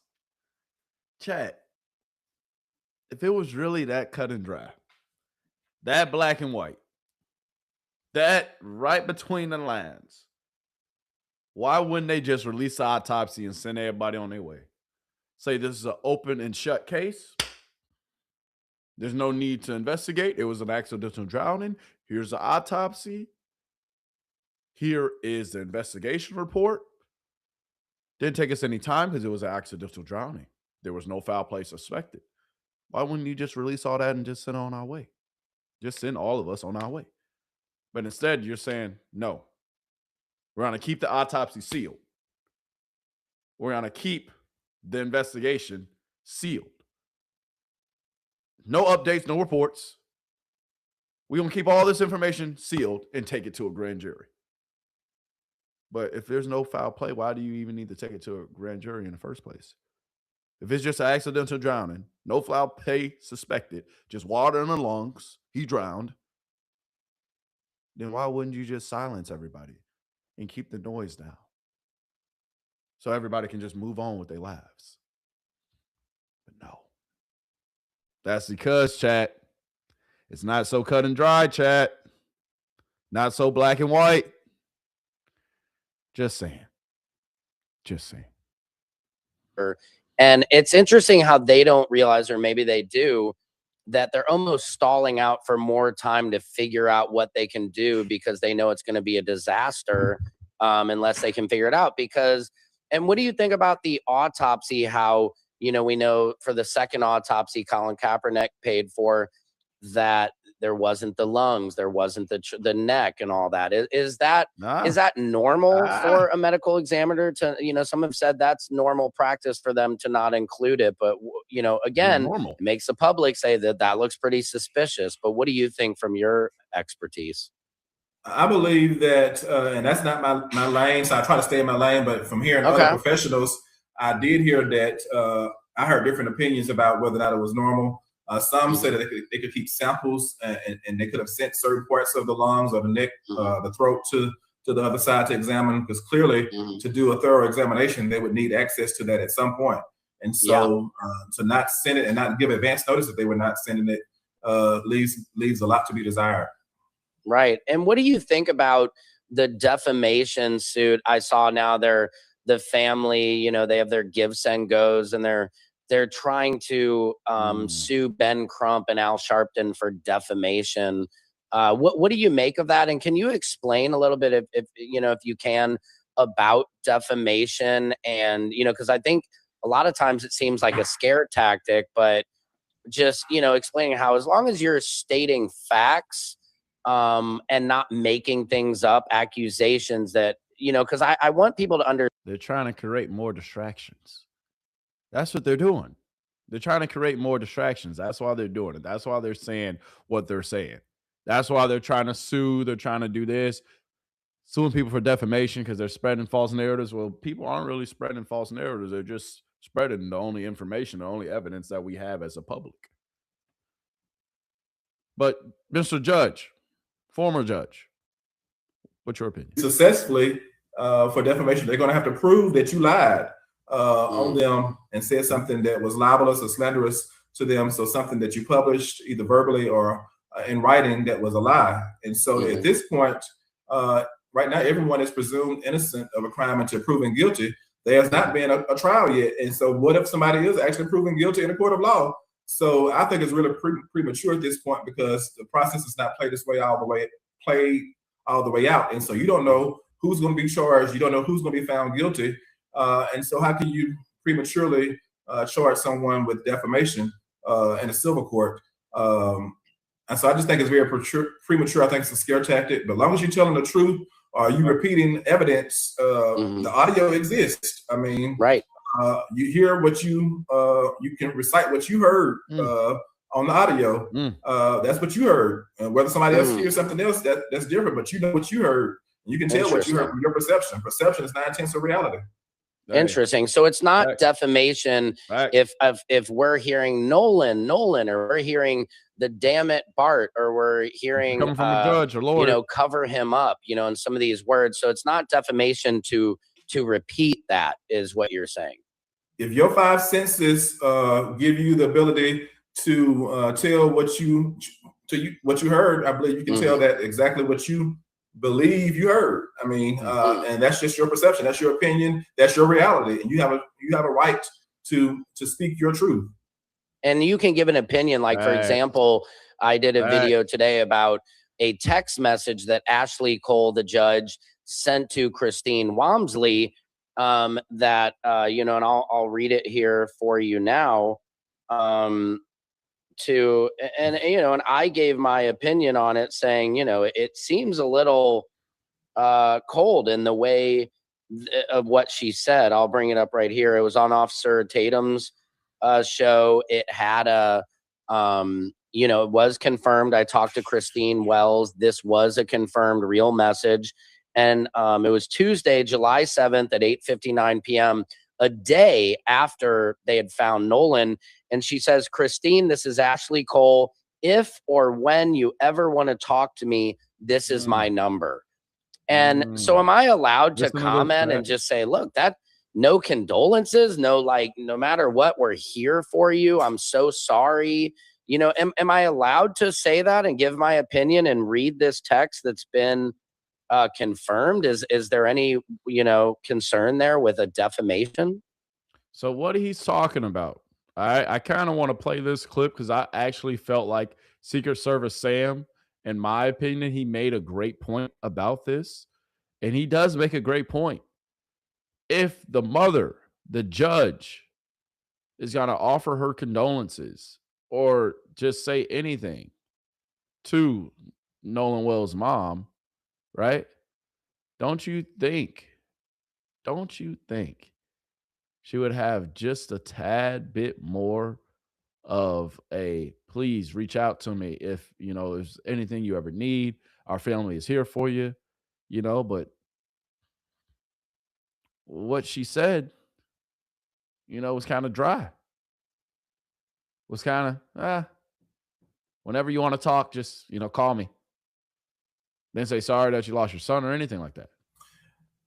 I don't practice in Mississippi, but in Tennessee, I don't see a problem doing that. I mean, it's just it's not a lie. I mean, this is a real text, but are you allowed to give your opinion then on a fact? I guess, am I allowed to say this seems cold to me? That's your opinion. You are allowed to give your opinion. I mean, whether it's cold or not. It's anybody's opinion whether that is cold or heartless or thoughtless not to offer your condolences. But she clearly could have started off saying, Christine, I am so sorry for your loss. If you ever want to talk, here's my number. She didn't give any kind of condolence based on what you just read to me. So you have a right to comment on that. Okay. And what's interesting, I think, about it is how she says, if and when you ever want to talk to me. To me, there's something just suspicious in that. It reminds me of just hypothetical, you cheat on your girlfriend and she hates you, she's furious, and you send a text like, I know I'm the worst, if and when you ever want to talk to me again. It almost suggests something it feels like you're saying something wrong happened. Why would she say if and when? That just really sticks with me. And again, these are, Warren is saying this was his best friend, but I know my son, my daughters and whatever, they're best friends. I know their parents. They have my number. I have their number. We communicate. And so it's just very odd to me that she says, this is my number. So this is the first time they're even really meeting. And he goes more into depth in this video. And I just want y'all to sit with this point because I'm playing this part of the interview for a reason. Because Secret Service Sam, you made a hell of a point, my guy. A hell of a point. Let's get into it. Oh, and we can't even get into it because production didn't press the audio for me. Right. There is a text that Ashley Cole sent Christine Walmsley on July 7th. Okay. And this is a day after her son, Nolan Wells, was found. And she says this, Christine, this is Ashley Cole. If or when you ever want to talk to me, this is my number. Now, Officer Race Tatum posted this. I verified this with Christine Walmsley. This is an actual real text she received from Ashley Cole. But my question about it is, where are the condolences? It just is very odd. Okay, this is your son is on an interview saying this is his best friend. She doesn't have your number. This is the first time you guys are speaking. I know with my kids, friends, best friends, I know their parents. I have their phone numbers because we have to set up play dates, or we have to say, hey, you know, want to invite you to a birthday party. We're doing this whoop-de-woo, whatever it is. But I just find it so cold and callous that she said, if or when you ever want to talk to me, this is my number. What does that mean, if or when?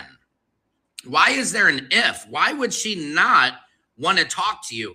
And do you think it's appropriate the day after she finds out that her son is gone forever? Like, you don't start this text off with saying, whatever you need, we're here for you. I'm so sorry. We are devastated. Whatever you need, I will throw every resource behind it to help you out to get justice for your son and get to the bottom of this. There's nothing of that. There's no sending our love, our prayers, our thoughts. There is nothing. This is the most cold, and I don't know. I would be disgusted if somebody sent me this message. It was on July 7th, Tuesday at 9:00 p.m. and literally less than 24 hours before she just found out her son was gone.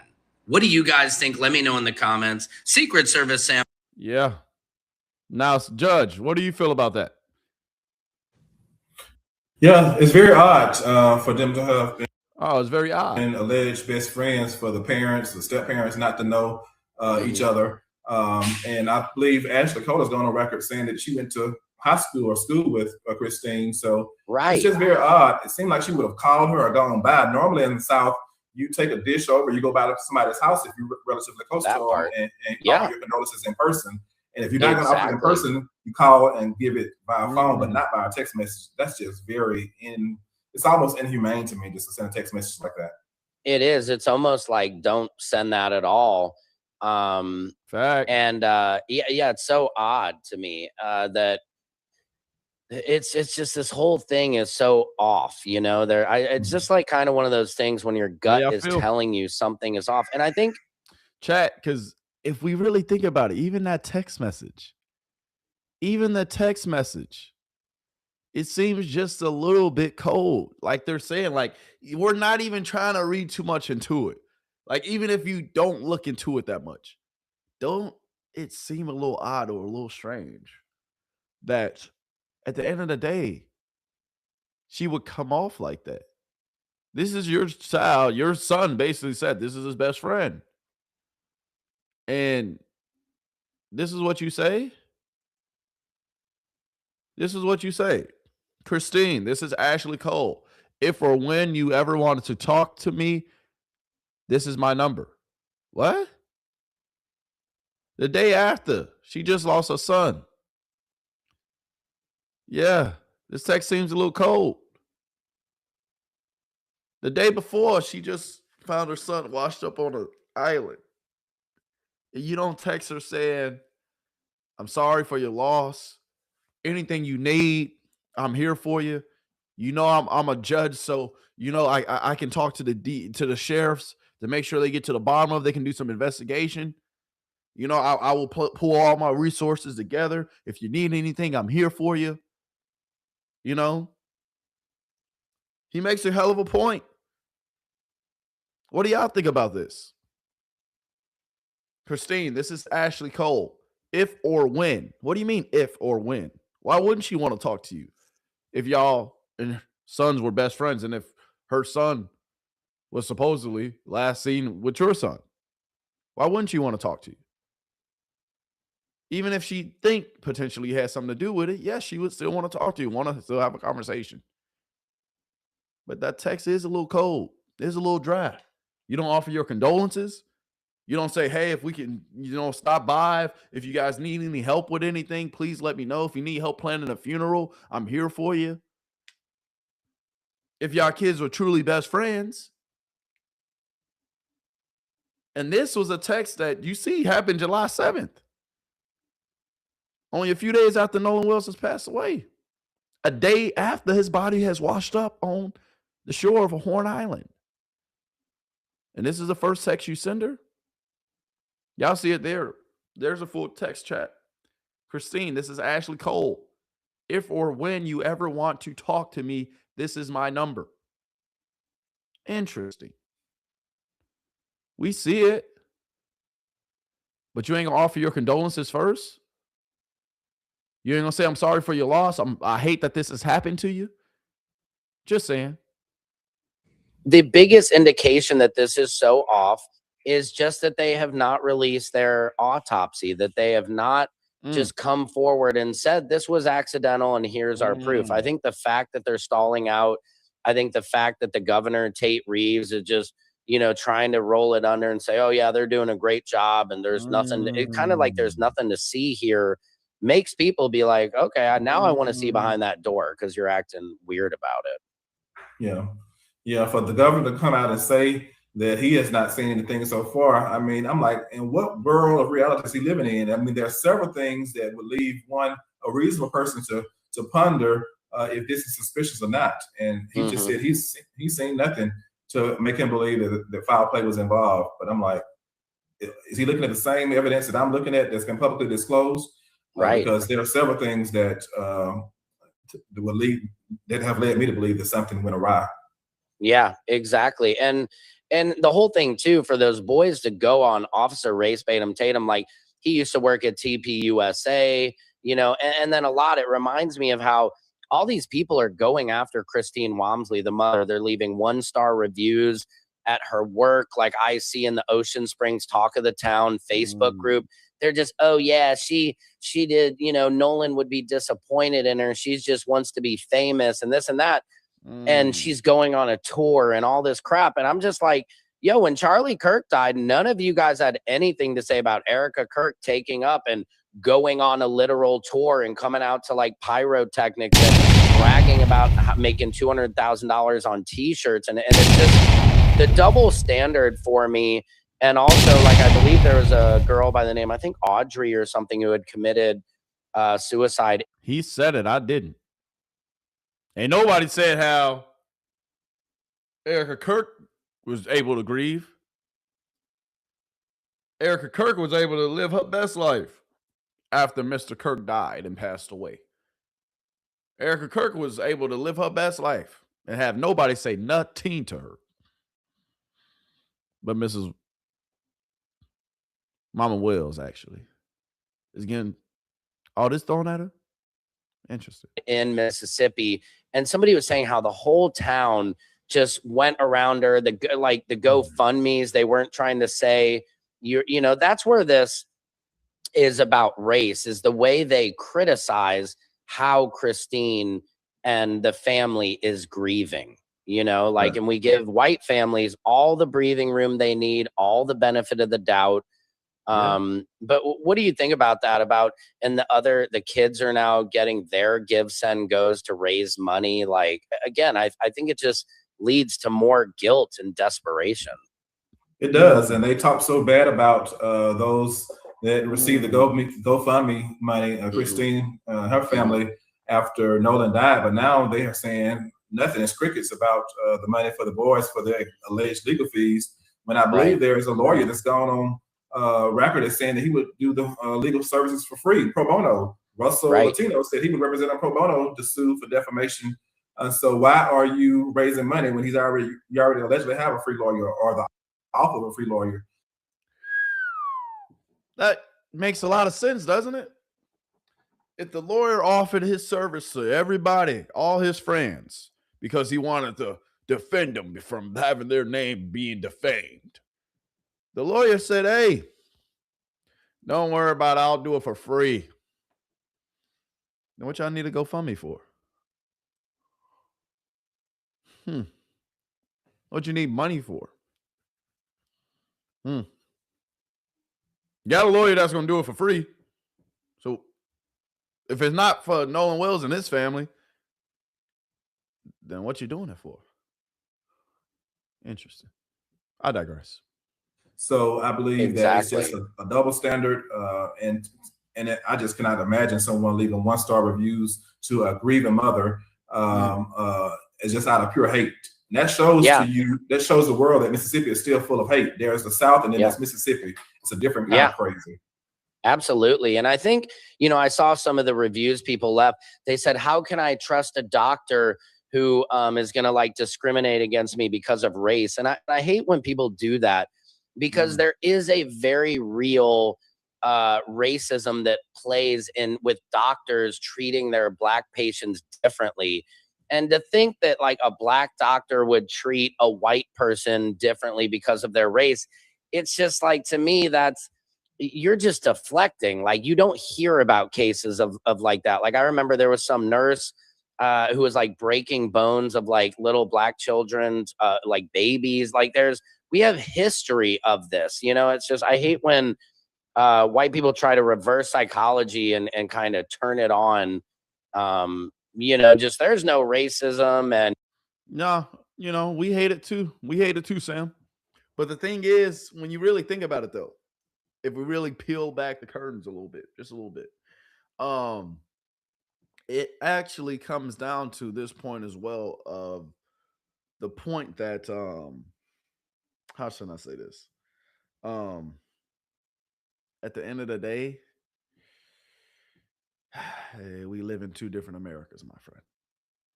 Two different, entirely different Americas. Two different, entirely different justice systems. That's what it comes down to. But what you're saying is right. They try to use the reverse psychology. Oh,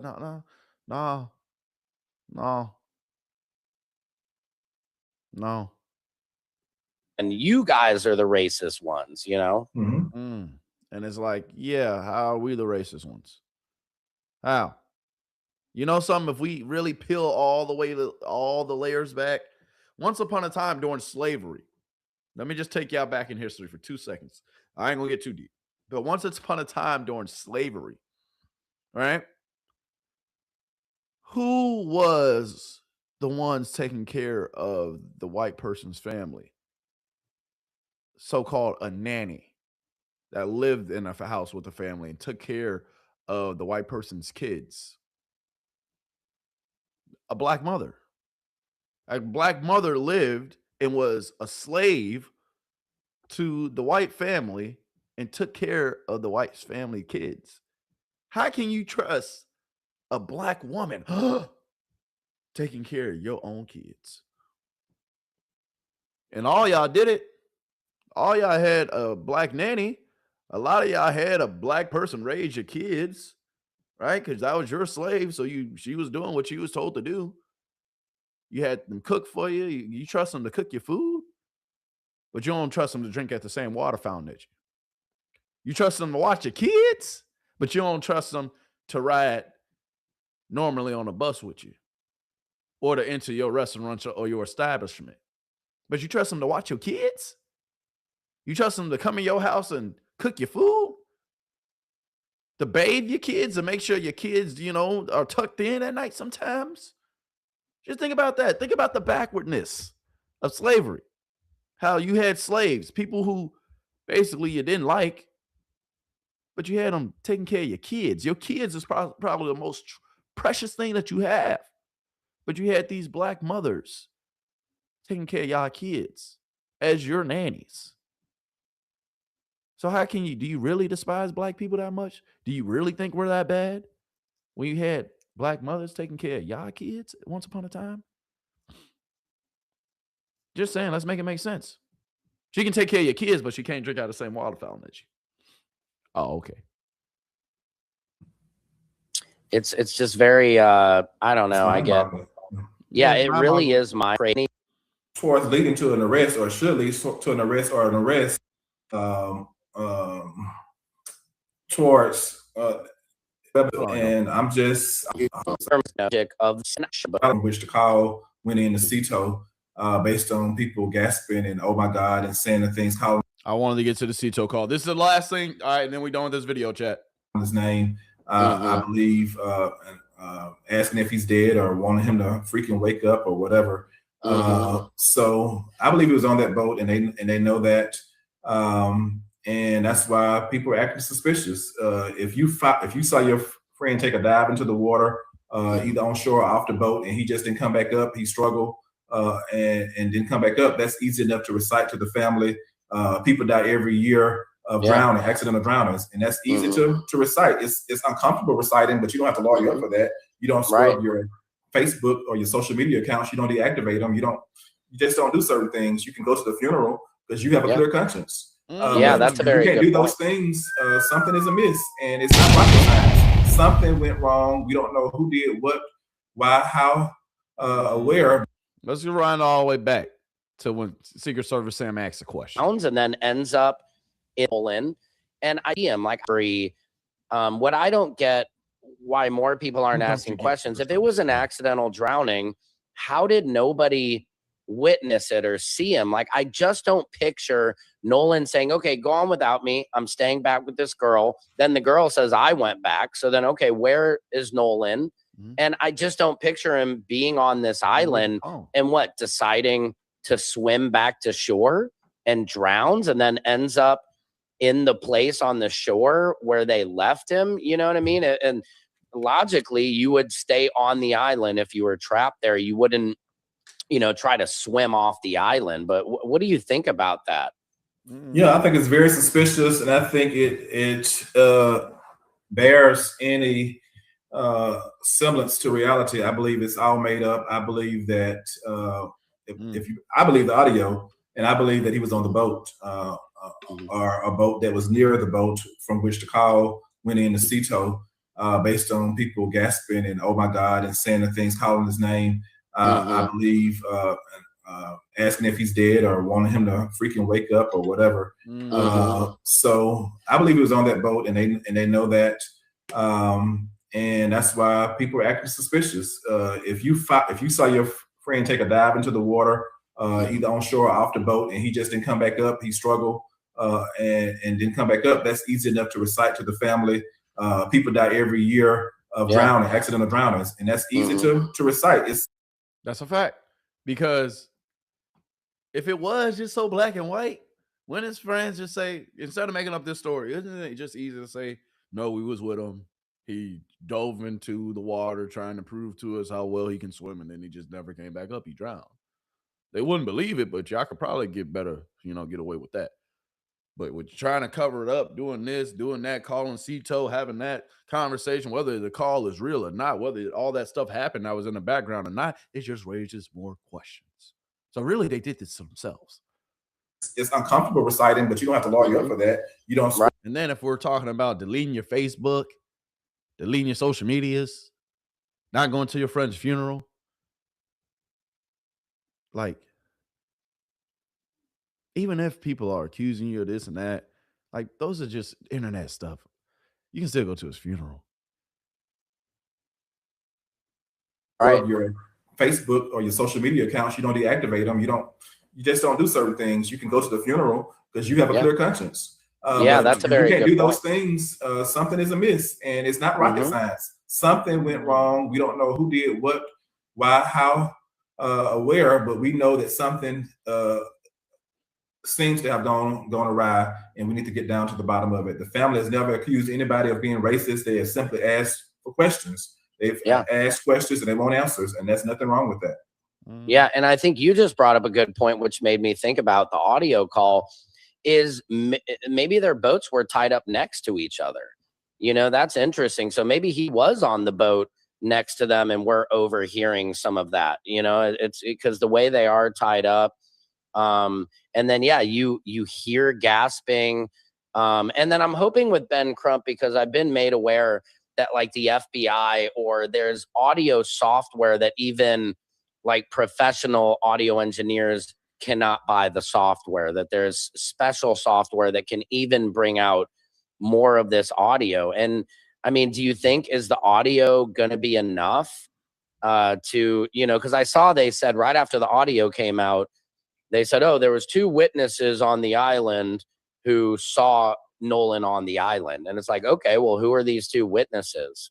Yeah, give names and why they're just not coming to light. And another problem I have with this case is no one knows anything, but now they know that he was heavily drinking. Nolan was heavily drinking. So which is it? You didn't see anything, you don't know anything, or you do know something. And so there's so many different stories here. I'm just shocked. And Warren said in his interview that he looked fine to him. There was the football coach who saw him, had a conversation with him. He looked fine.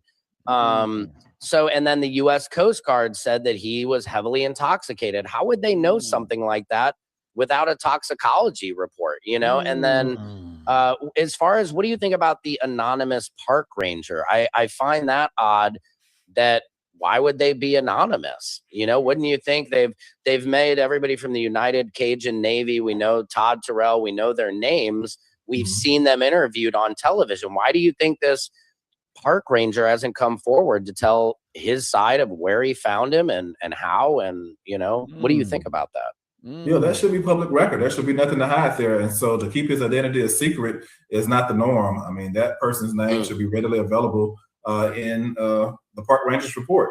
And that should be public record, subject to a public records request or a FOIA request. And so I'm just surprised that we still to this day don't know his name, his or her name or identity. Because that is kind of surprising. An anonymous, you know, park ranger found the body. Why he got to be anonymous? If he a park ranger, he's a ranger. Shouldn't we know his name if he's a ranger? If he fought for this country, I mean, wouldn't he want his name? Wouldn't he want the kind of, I don't know. But raises a good question. Yeah. Do you think, could we put out a FOIA request to get that information? That's actually a good point. I'm surprised nobody has really done that, but that'd probably be a good idea to do that. Yes, I would definitely say someone should do that. It should be readily available. Okay. I guess what I would just like hit up Mississippi, I guess just go on a website in Mississippi and a FOIA request. And then, cause I did it for, during the Carmelo Anthony, I asked because people were passing around what I believe to be a fake autopsy report of Austin Metcalf. And I had done a FOIA request. Now they denied it, which was interesting to me. But maybe I need to follow that same path of going to Mississippi's website and putting in a FOIA request. And then like I did for the last one, you just type in, hey, I would like to know the park ranger's name who found Nolan Xavier Wells. And a copy of his report. And so you need to decide if that person worked for the state, if they work for the federal government, because the park ranger could be a federal agent or it could be a state agent. So if it was me, I would write both of them and try to figure out which one had which park ranger, which agency he actually worked for. Was it the federal government, U.S. Parks and Wildlife, or was it the state equivalent? Interesting. So in my question, or anybody out there listening, let's have everybody doing that's as a grand jury and civil attorney. Since anything you'd like to mention before we kind of wrap this up? Yeah, people are correct to keep asking questions. They are asking the right questions. They are sense that something is awry, as they are not far off from someone that has years of experience as a judge and a prosecutor and just a civil attorney in Mississippi. I can tell you that a judge, a prosecutor, and a civil attorney. That is you, good sir. Interesting. And you got questions too. Interesting. In my humble opinion, something is not right here. Things are not going according to norm. It does not take a grand jury presentation to have an arrest. Arrest should have long been made by now. A search warrant should have been secured. Arrest warrant should have been secured by now for one or more crimes. And the proper pressure should have been applied as normal to get to the truth of what happened to Nolan Wells. That has not been done in this instance. And we are left to wonder, is it because of race? Is it because of class? Is it a combination of the two? But whatever it is not normal and it's not fair. And it should not occur in a colorblind justice system. The justice should be applied equally. And in this instance, it seems that there is a favoritism going on. Because there is. Doctors, lawyers of these parents, they're involved. They're going to cover up their kid with every ounce of their soul. We get it. Case. Doesn't make it right. Her body would never have been found if it weren't for amateur sleuths. I believe their name is Red blue and they or law enforcement. So some people really are good. Back to your very interesting. So first of all, going back to your comment about internet sleuths, a lot of people consider themselves internet sleuths, but some people really are good. And there's one young lady who's helped us out on many cases, who was very helpful in this case. I haven't asked her permission yet if I could say her name, but if she gives me permission and I come back on, I'll be happy to give her credit for all the help she gave us.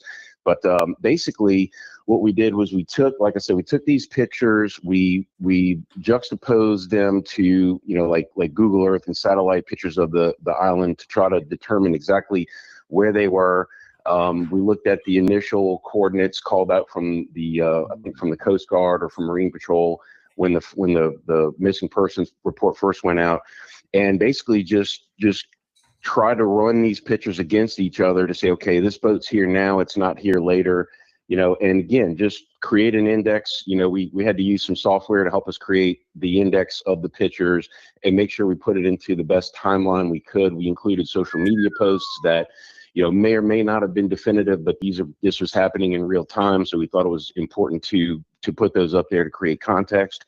And so again, just trying to, our goal was to take what we've received, put it into a digestible format that just about anybody could understand, hopefully. And if it's helpful, great. If it's not, then I don't think, no harm, no foul. Again, instant. Play with your mom. To Dave Mack, Crime Stories investigative reporter, based on this timeline, and it may be refined as the days go forward, how does it shift the timeline? Because there is a group of people fighting at 5 p.m. So this is Cajun Navy's broken down report timeline that they suspect of the timeline that happened with Nolan Wells. All right. With that being said, you can look at it here. 3 p.m. video shows crowded Orchard. So everybody crowded on the boat, people swimming in the water. 4:27 video shows boats / people in the boat. Once again, 4:31 Nolan friends, they essentially leave the island, supposedly. Then 5 p.m. group of people starts fighting, supposedly by witnesses. And then 7:30 it says the witnesses states they didn't see no one anywhere in sight around that time. Who are they? The friends say they leave at 4:31. That should be able to be verified through GPS. 5 p.m. Nolan, according to them, is still at Horn Island. Is he? Because by 7:30, witness states Nolan nowhere in sight. So where was he? He wasn't floating in the water. He wasn't on the shore. If he had, hold on, Dave, to Joe Scott Morgan, if he had drowned, wouldn't he be floating in the water? Perhaps. I've seen bodies in the immediate. Don't say perhaps, because usually when a body, actually, I'm gonna let them talk. My bad, y'all. Will go directly to the bottom. And there are those that do in fact float. So a lot of it is going to depend upon the temperature of the water many times. A lot of it's going to depend upon, is there anything else out there that could, let's see, how can I put this, that could in fact impede the body's ability to float to the top, like beneath a boat. And as you can see, there are a lot of boats out there. So if in fact that had occurred, you can actually have bodies that will be caught beneath other vessels. I've worked cases like that where they were looking around for someone and they couldn't find them because the whole area was surrounded by vessels. And so there are a lot of elements that go into this, Nancy. I bet there is a lot of elements that go into this. And with it being a lot of elements, we're going to get to one more element. And then after that, we're going to call it a wrap, folks, for today. But, hey, like I said, y'all, we're going to continue to spread Nolan Wells' name. We're going to continue to say Nolan Wells' name. And at the end of the day, hopefully, eventually, his family does get the justice that he so deserves. But until then, We will continue to report about Nolan Wells. A Cajun Navy report. It shows 3 boats and more anchored side by side. Boat number 3, the Palm Beach, and also the Triton, we believe, which is the boat that took Nolan to Horn Island. It's also the boat that reportedly leaves, according to the occupants, without Nolan. They claim they begged him to board their vessel, but he said no. Let me understand this. According, Caitlin Becker, according to the mysterious Katie, not that mysterious because her sister has posted and we've obtained her photo, we think. She says he left with his friends. They say he stayed with her. Okay, that's a problem. That is a problem. Yep. That's a problem. And there are also quite a few friends that he had come out with. So the Triton that he was on, there were 3 or 4 people on that particular boat. That's the one that he had come out on, and the one that his friends say, we asked him to get back on the boat. He didn't get back on the boat. His phone was on the boat. We left. We took on water. We needed help. He said he was going to stay to talk to this mysterious, as you said, Katie.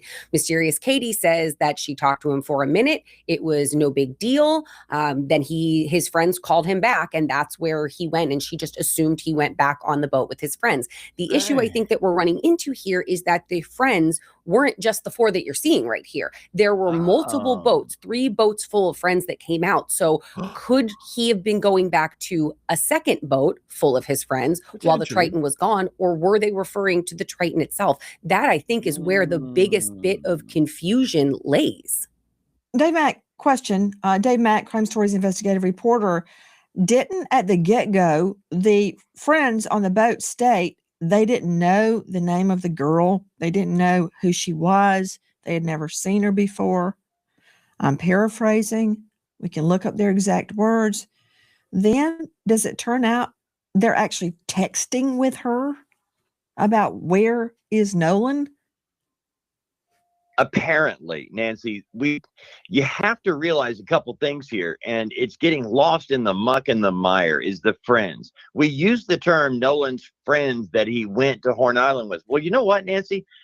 Many people have said that he didn't know Katie, they didn't know Katie before that day, and that Nolan just started talking to her. But now it appears that they, being the group of friends, were communicating with Katie and knew who she was. That during then why would they say they didn't know who she was? Call her some girl, a girl. So what they're referring to is in the boys' first report when they interviewed, I believe with Cajun Navy or the sheriff's department themselves, they said that Nolan stayed on an island with a girl that they did not know. But the very next day, they came out and said, oh, no, we know her. He was with Katie. Yeah, he was with Katie. She was the last person that he was with. Interesting. Here's the problem, Nancy, is I keep hearing friends, but you realize that Nolan, he went out to Horn Island on a boat. You know, Warren Hudson has talked a lot. He's been with Officer Tatum talking about, his best friend Nolan and the whole thing. But first of all, Warren did not go to Horn Island on the same boat as Nolan Wells. And we have heard over and over from parents and friends, he would, run with the one that got you there, right? So Nolan went with one boat and they expected he would return on the same boat. Yeah, exactly. We're now finding out that was never the plan. He was never going back on the same boat that took him to the island. So when we talk about this group of friends, Nancy, they were scattered on 3 or 4 different boats. And we keep focusing on the one with the bilge pump problem. But now, what boat? And there's Nolan, little beanhead butt right there. Y'all see him? That's Nolan right there. You see him. That's Nolan. Yes, it is. And what they're saying and the point that he's making is kind of irrelevant. Because, sir, Warren came out in a podcast interview saying that they tried to get him to come back on the boat. So how wasn't that the plan, sir? How wasn't that the plan?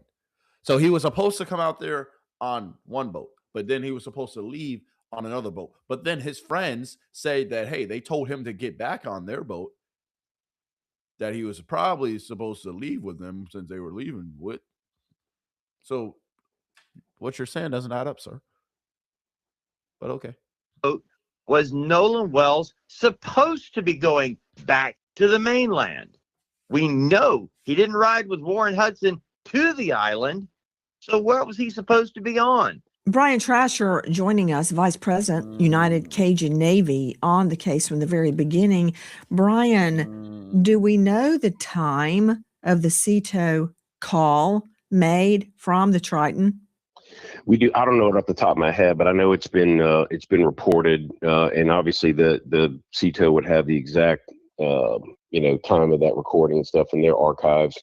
But it seems like it was after 3 o'clock, before 4:30, and we know that the tow was canceled because somebody got in touch with Bart Edmondson, who ended up towing the boat himself, being a good Samaritan. And of course, now that poor guy is getting, raked over the coals just for being a good, what we try to tell everybody, to be neighbor helping neighbor.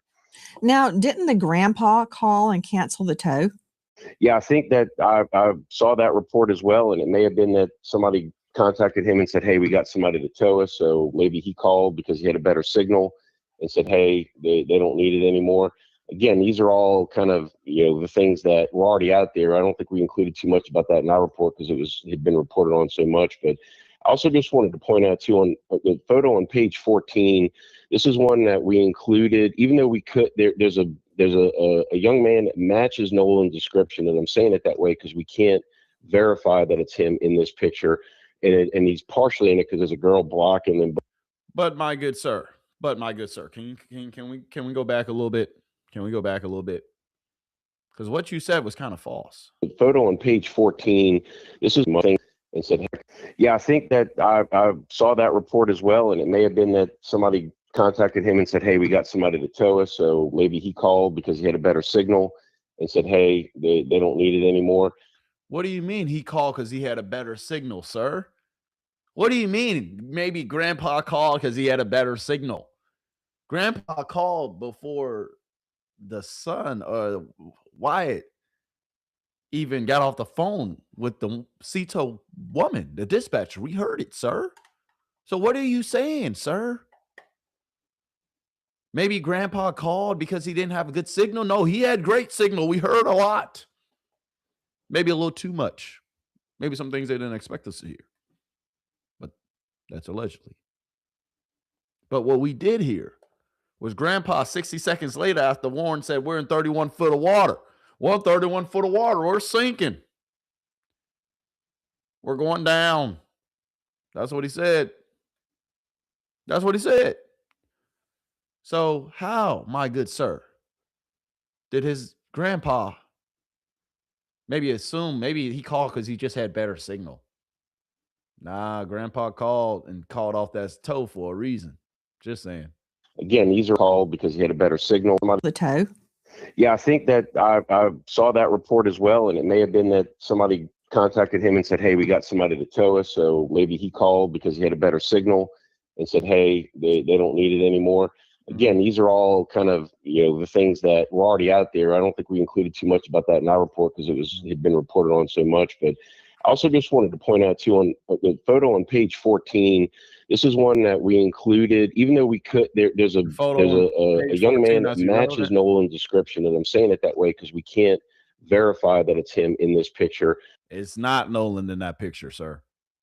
And he's partially in it because there's a girl blocking him, but it's a young, slender African-American male wearing blue swim trunks from what you could see in the picture.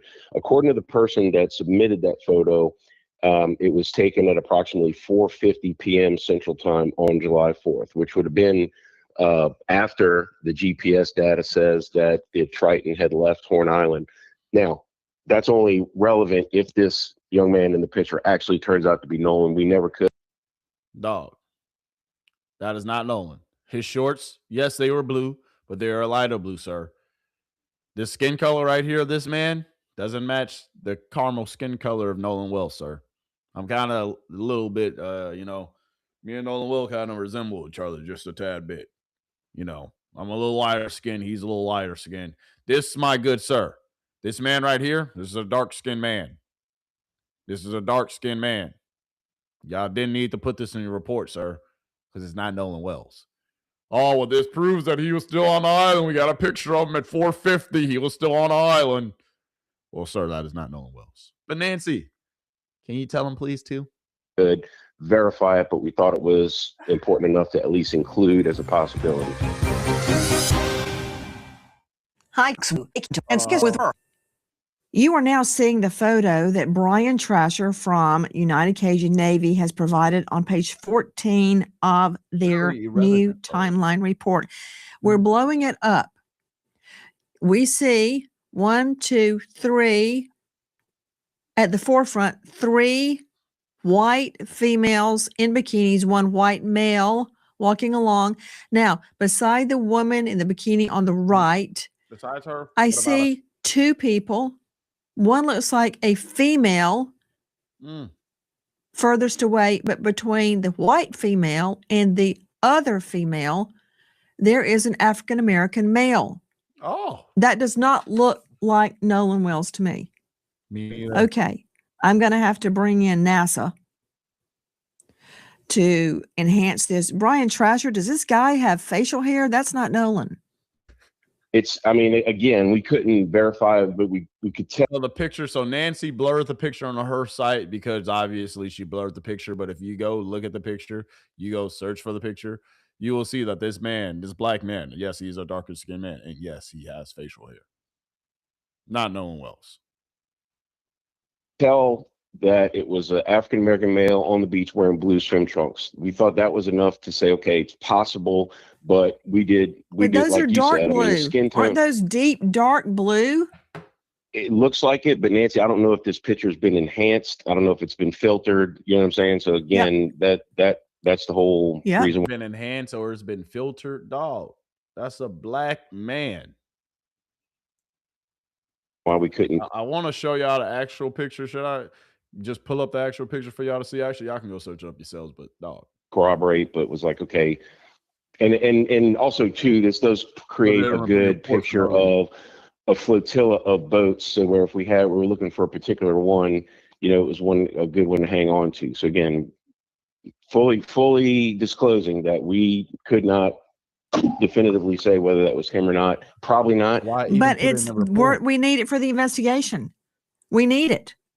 And you provided it. Rule it out. You got it. Use it to rule it out. Okay, so is this Nolan? If it is Nolan, this is at 4:50 and proves he's still on the island when the other boat, the Triton, leaves. I don't think this is Nolan.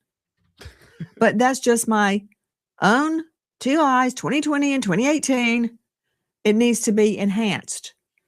Joining us now, veteran trial lawyer. Don't need to be enhanced, Nancy. That is not Nolan Wells, Nancy.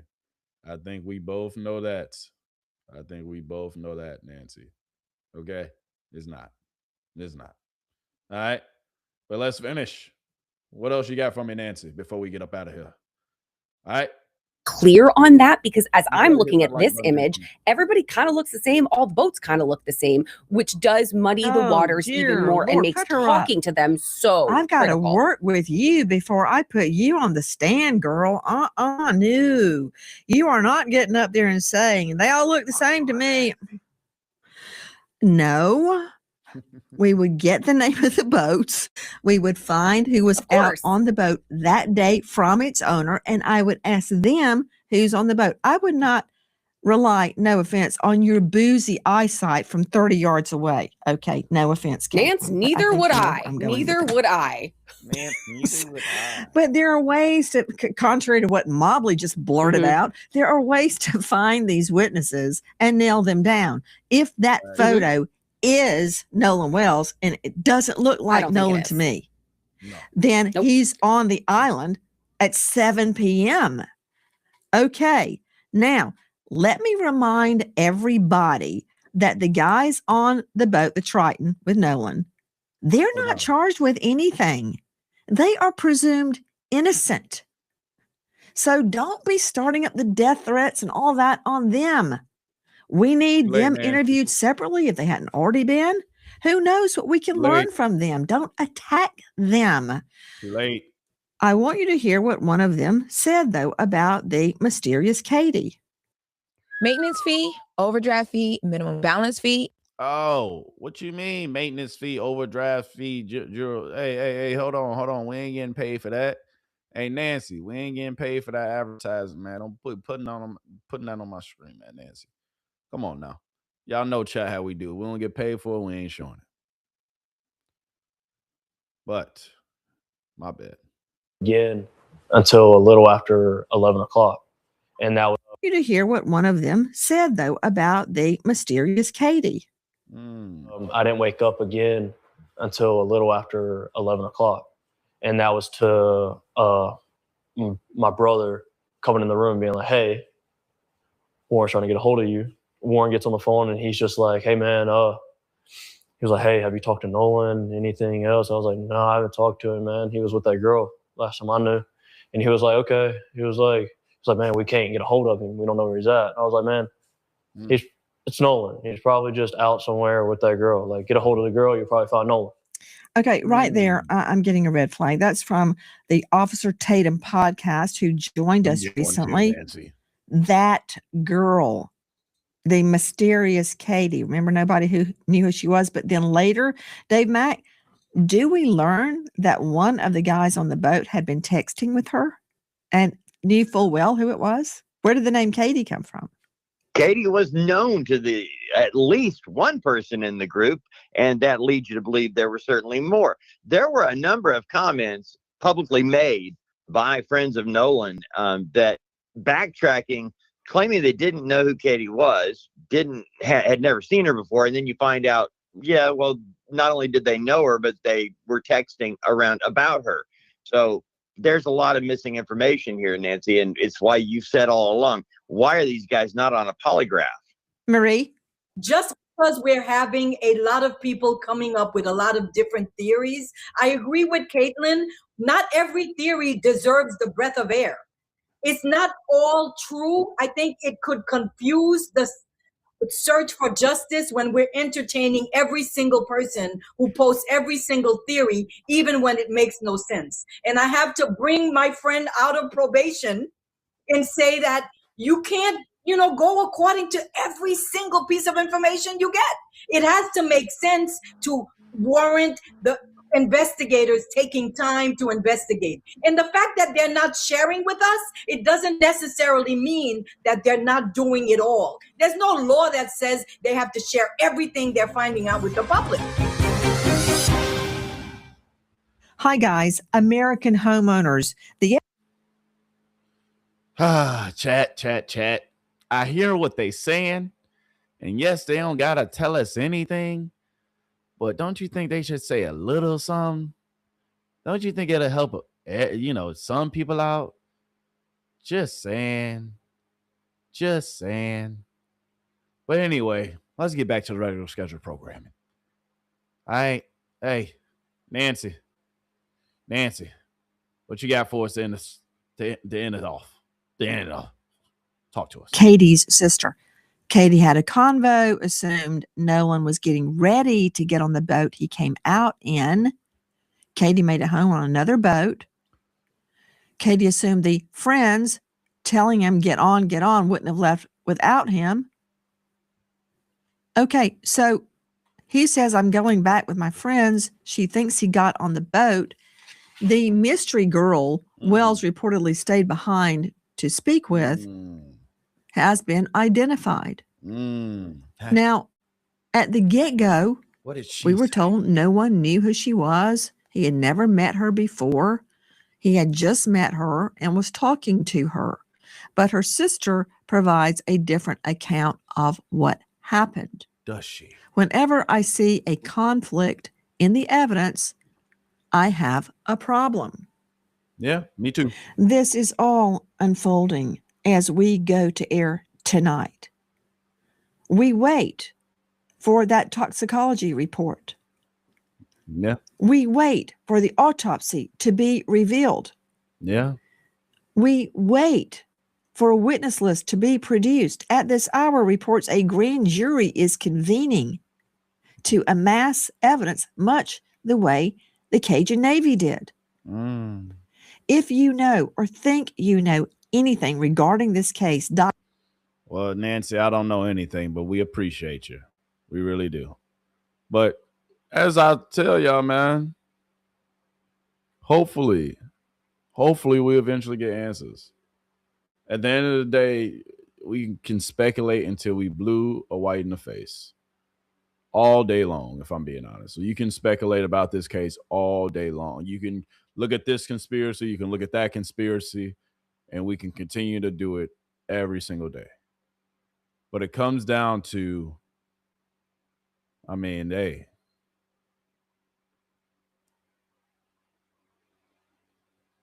what's the truth? Who's lying? Who's lying? We shall see. We shall see. Because somebody is lying. The truth will eventually come out. I believe it.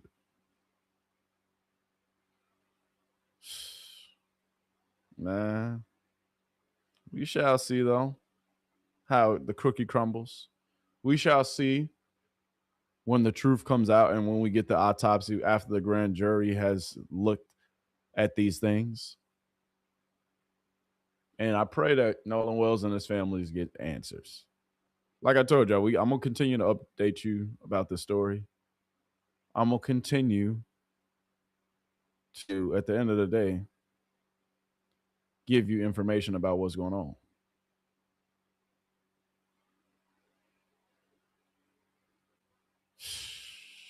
Man. A lot going on, man. A lot going on. But with everything that's going on, if we're talking about it, once again, the audio, that's the most important thing that we have in this case. The audio, if it's true, that will be what breaks the camel's back and get us answers. It's the audio. Well, you can obviously look at just the totality of both versions and see that there's a time difference right away. One's 8.5 minutes, the other one's 8 minutes and 50 seconds. And what we actually did was we extracted or preserved the videos from the specific websites, the TMZ, as well as the WAFB website. And then what we were able to do there is take a digital fingerprint MD5 hash value of those two videos. They were obviously different, which means that they have different content. And then, we went in and we looked at the transcript that was able to be gleaned from both versions. And so now the differences there. This goes to the main question. In those transcripts, What's the from main your question? analysis, does anyone say, is he dead? Check his chest. Nolan, wake up. Anything like that? No. It's very distorted. Even if you hear it from the original to even the audio enhancement, it's still very difficult for some of the software that we use to even pick up those types of words. And there was nothing like that close to it in the transcriptions that we saw. Nothing like that or anything close to it, sir? Interesting. Then I guess Nancy Grace, her ears are deceiving her. I guess a lot of our ears are deceiving us. But at the end of the day, I guess we're going to find out. I guess we will find out what really happened. And I pray that we do. I pray that we do. But we shall see what happens, man. Prayers for Nolan Wells and his family. I mean, at the end of the day, I pray we eventually get justice. You eventually get justice. And until then, I hope whoever did this, if anyone did this, that every single night from here moving forward is a sleepless night. That you can't sleep peacefully, ever again until you're in a jail cell. I pray for it. And we shall see what happens. But prayers for Nolan Wells, prayers for his family. This is a Nolan Wells update. Tomorrow, what I have for you is some more Shedeur Sanders talk. All right, that's going to be coming at you live. Tomorrow, we will be doing Stock Thursday. Instead of Stock Wednesday. Yes, it was supposed to be Stock Wednesday, but I had a couple things not come through. So Stock Thursday coming tomorrow after I go through and give y'all the day 8 Shedeur Sanders update. But I just want to say, hey, I appreciate y'all, man. Show me some love always by hitting that follow button, hitting that like button, hitting that subscribe button. All right. Hey, like I said, we're crawling right now, and we eventually going to be walking. But I appreciate you tuning in, man. I appreciate you always showing love. I appreciate y'all, always tuning in to, just at the end of the day, just, hey, coming to get these gems. And with getting these gems, you can't keep all these gems to yourself. All right, so do me a favor. Just do me, please, this one favor. All right, please, make sure you do this. Send this to your mommy, your daddy, your best friend, friend of another friend, Lit Johnny, Lit Timmy, or Lit Susie, or Lit Josh, who just moved across the street from Lit Susie. Send this to him, too. Send this to everybody, please, because we got to get these gems out. We got to get these gems out. We got to keep these gems out to everybody. All right, so show me some love. And real quick, last Nolan Wells update, because I'm not the only one that's pissed about this. And our bedroom lawyer has one more thing that she wants to say before we get out of here. It's like, okay, Miss Christine's kid comes up missing and dead. Okay, nobody will give her answers. And then it's like Operation Attack and Discredit Her. Well, why doesn't she have that many pictures of him posted on social media? Well, did he even live at home with them? Well, this is just a money grab. Let's go report her nursing license. So not only does this parent have to deal with the fact that her son is no longer here, and chances are that the friends probably had something to do with it, and she's got to look them people in the fucking face. She's got all these people attacking her, trying to take her livelihood away. She didn't do anything wrong. Exactly. She's just asking what happened to her kid. And yet it's a smear campaign to go against these people that are victims. But now, you want to threaten the white lady and everybody gets arrested across the country. Meanwhile, the murderers are sitting over there kicking the football. And then it's like, okay, Miss Christine's kid comes up missing and dead. Okay, nobody will give her answers. And then it's like Operation Attack and Discredit Her. Well, why doesn't she have that many pictures of him posted on social media? Well, did he even live at home with them? Well, this is just a money grab. Let's go report her nursing license. So not only does this parent have to deal with the fact that her son is no longer here, and chances are that the friends probably had something to do with it, and she's got to look them people in the fucking face. She's got all these people attacking her, trying to take her livelihood away. She didn't do anything wrong. She's just asking what happened to her kid. And yet it's a smear campaign to go against these people that are victims. But now, you want to threaten the white lady and everybody gets arrested across the country. Meanwhile, the murderers are sitting over there kicking the football. And then it's like, okay, Miss Christine's kid comes up missing and dead. Okay, nobody will give her answers. I just had to play it a few times. So that way, it's not coming from me. I don't want to be biased, right, chat? But, hey, regardless, man, prayers for Nolan Wells, prayers for his family, justice for Nolan Wells. And I pray the family, at least at the end of the day, regardless of whatever happened, regardless of who it exonerates or who it acquits or who it convicts, we want answers for Nolan Wells and his family. That's it. That's all. We will continue to report on the story. We will continue to talk about the story, and I will continue to give you updates. All right. But moving forward, though, it might be less Nolan Wells updates until we get something major. Just letting you know. because I got a lot of other things I want to get to on this channel, but I just want to make sure that his name doesn't die out. And we will continue to talk about him when we get those updates that we are looking for and those answers to the questions that we have. All right. So with that being said, I appreciate you. Thank you for tuning in. We got to a lot of sources today. We got to a lot. I hope you enjoyed it. All right. I'm grateful for you. I'm thankful for you. God bless you. All right. Continue to go after your dreams. Continue to go after your goals. Continue to be the best version of you every single day. And hey, why not you? How come you can't go out here and be great and attain and get every single thing you ever dreamed of, every single thing you ever imagined? I believe in you like you believe in you. So, hey, believe in you like I believe in you. And at the end of the day, go be the best version of you each and every day. God bless you. We'll talk soon. All right, we out. We out. Are we for real? Yeah, we out. Deuces.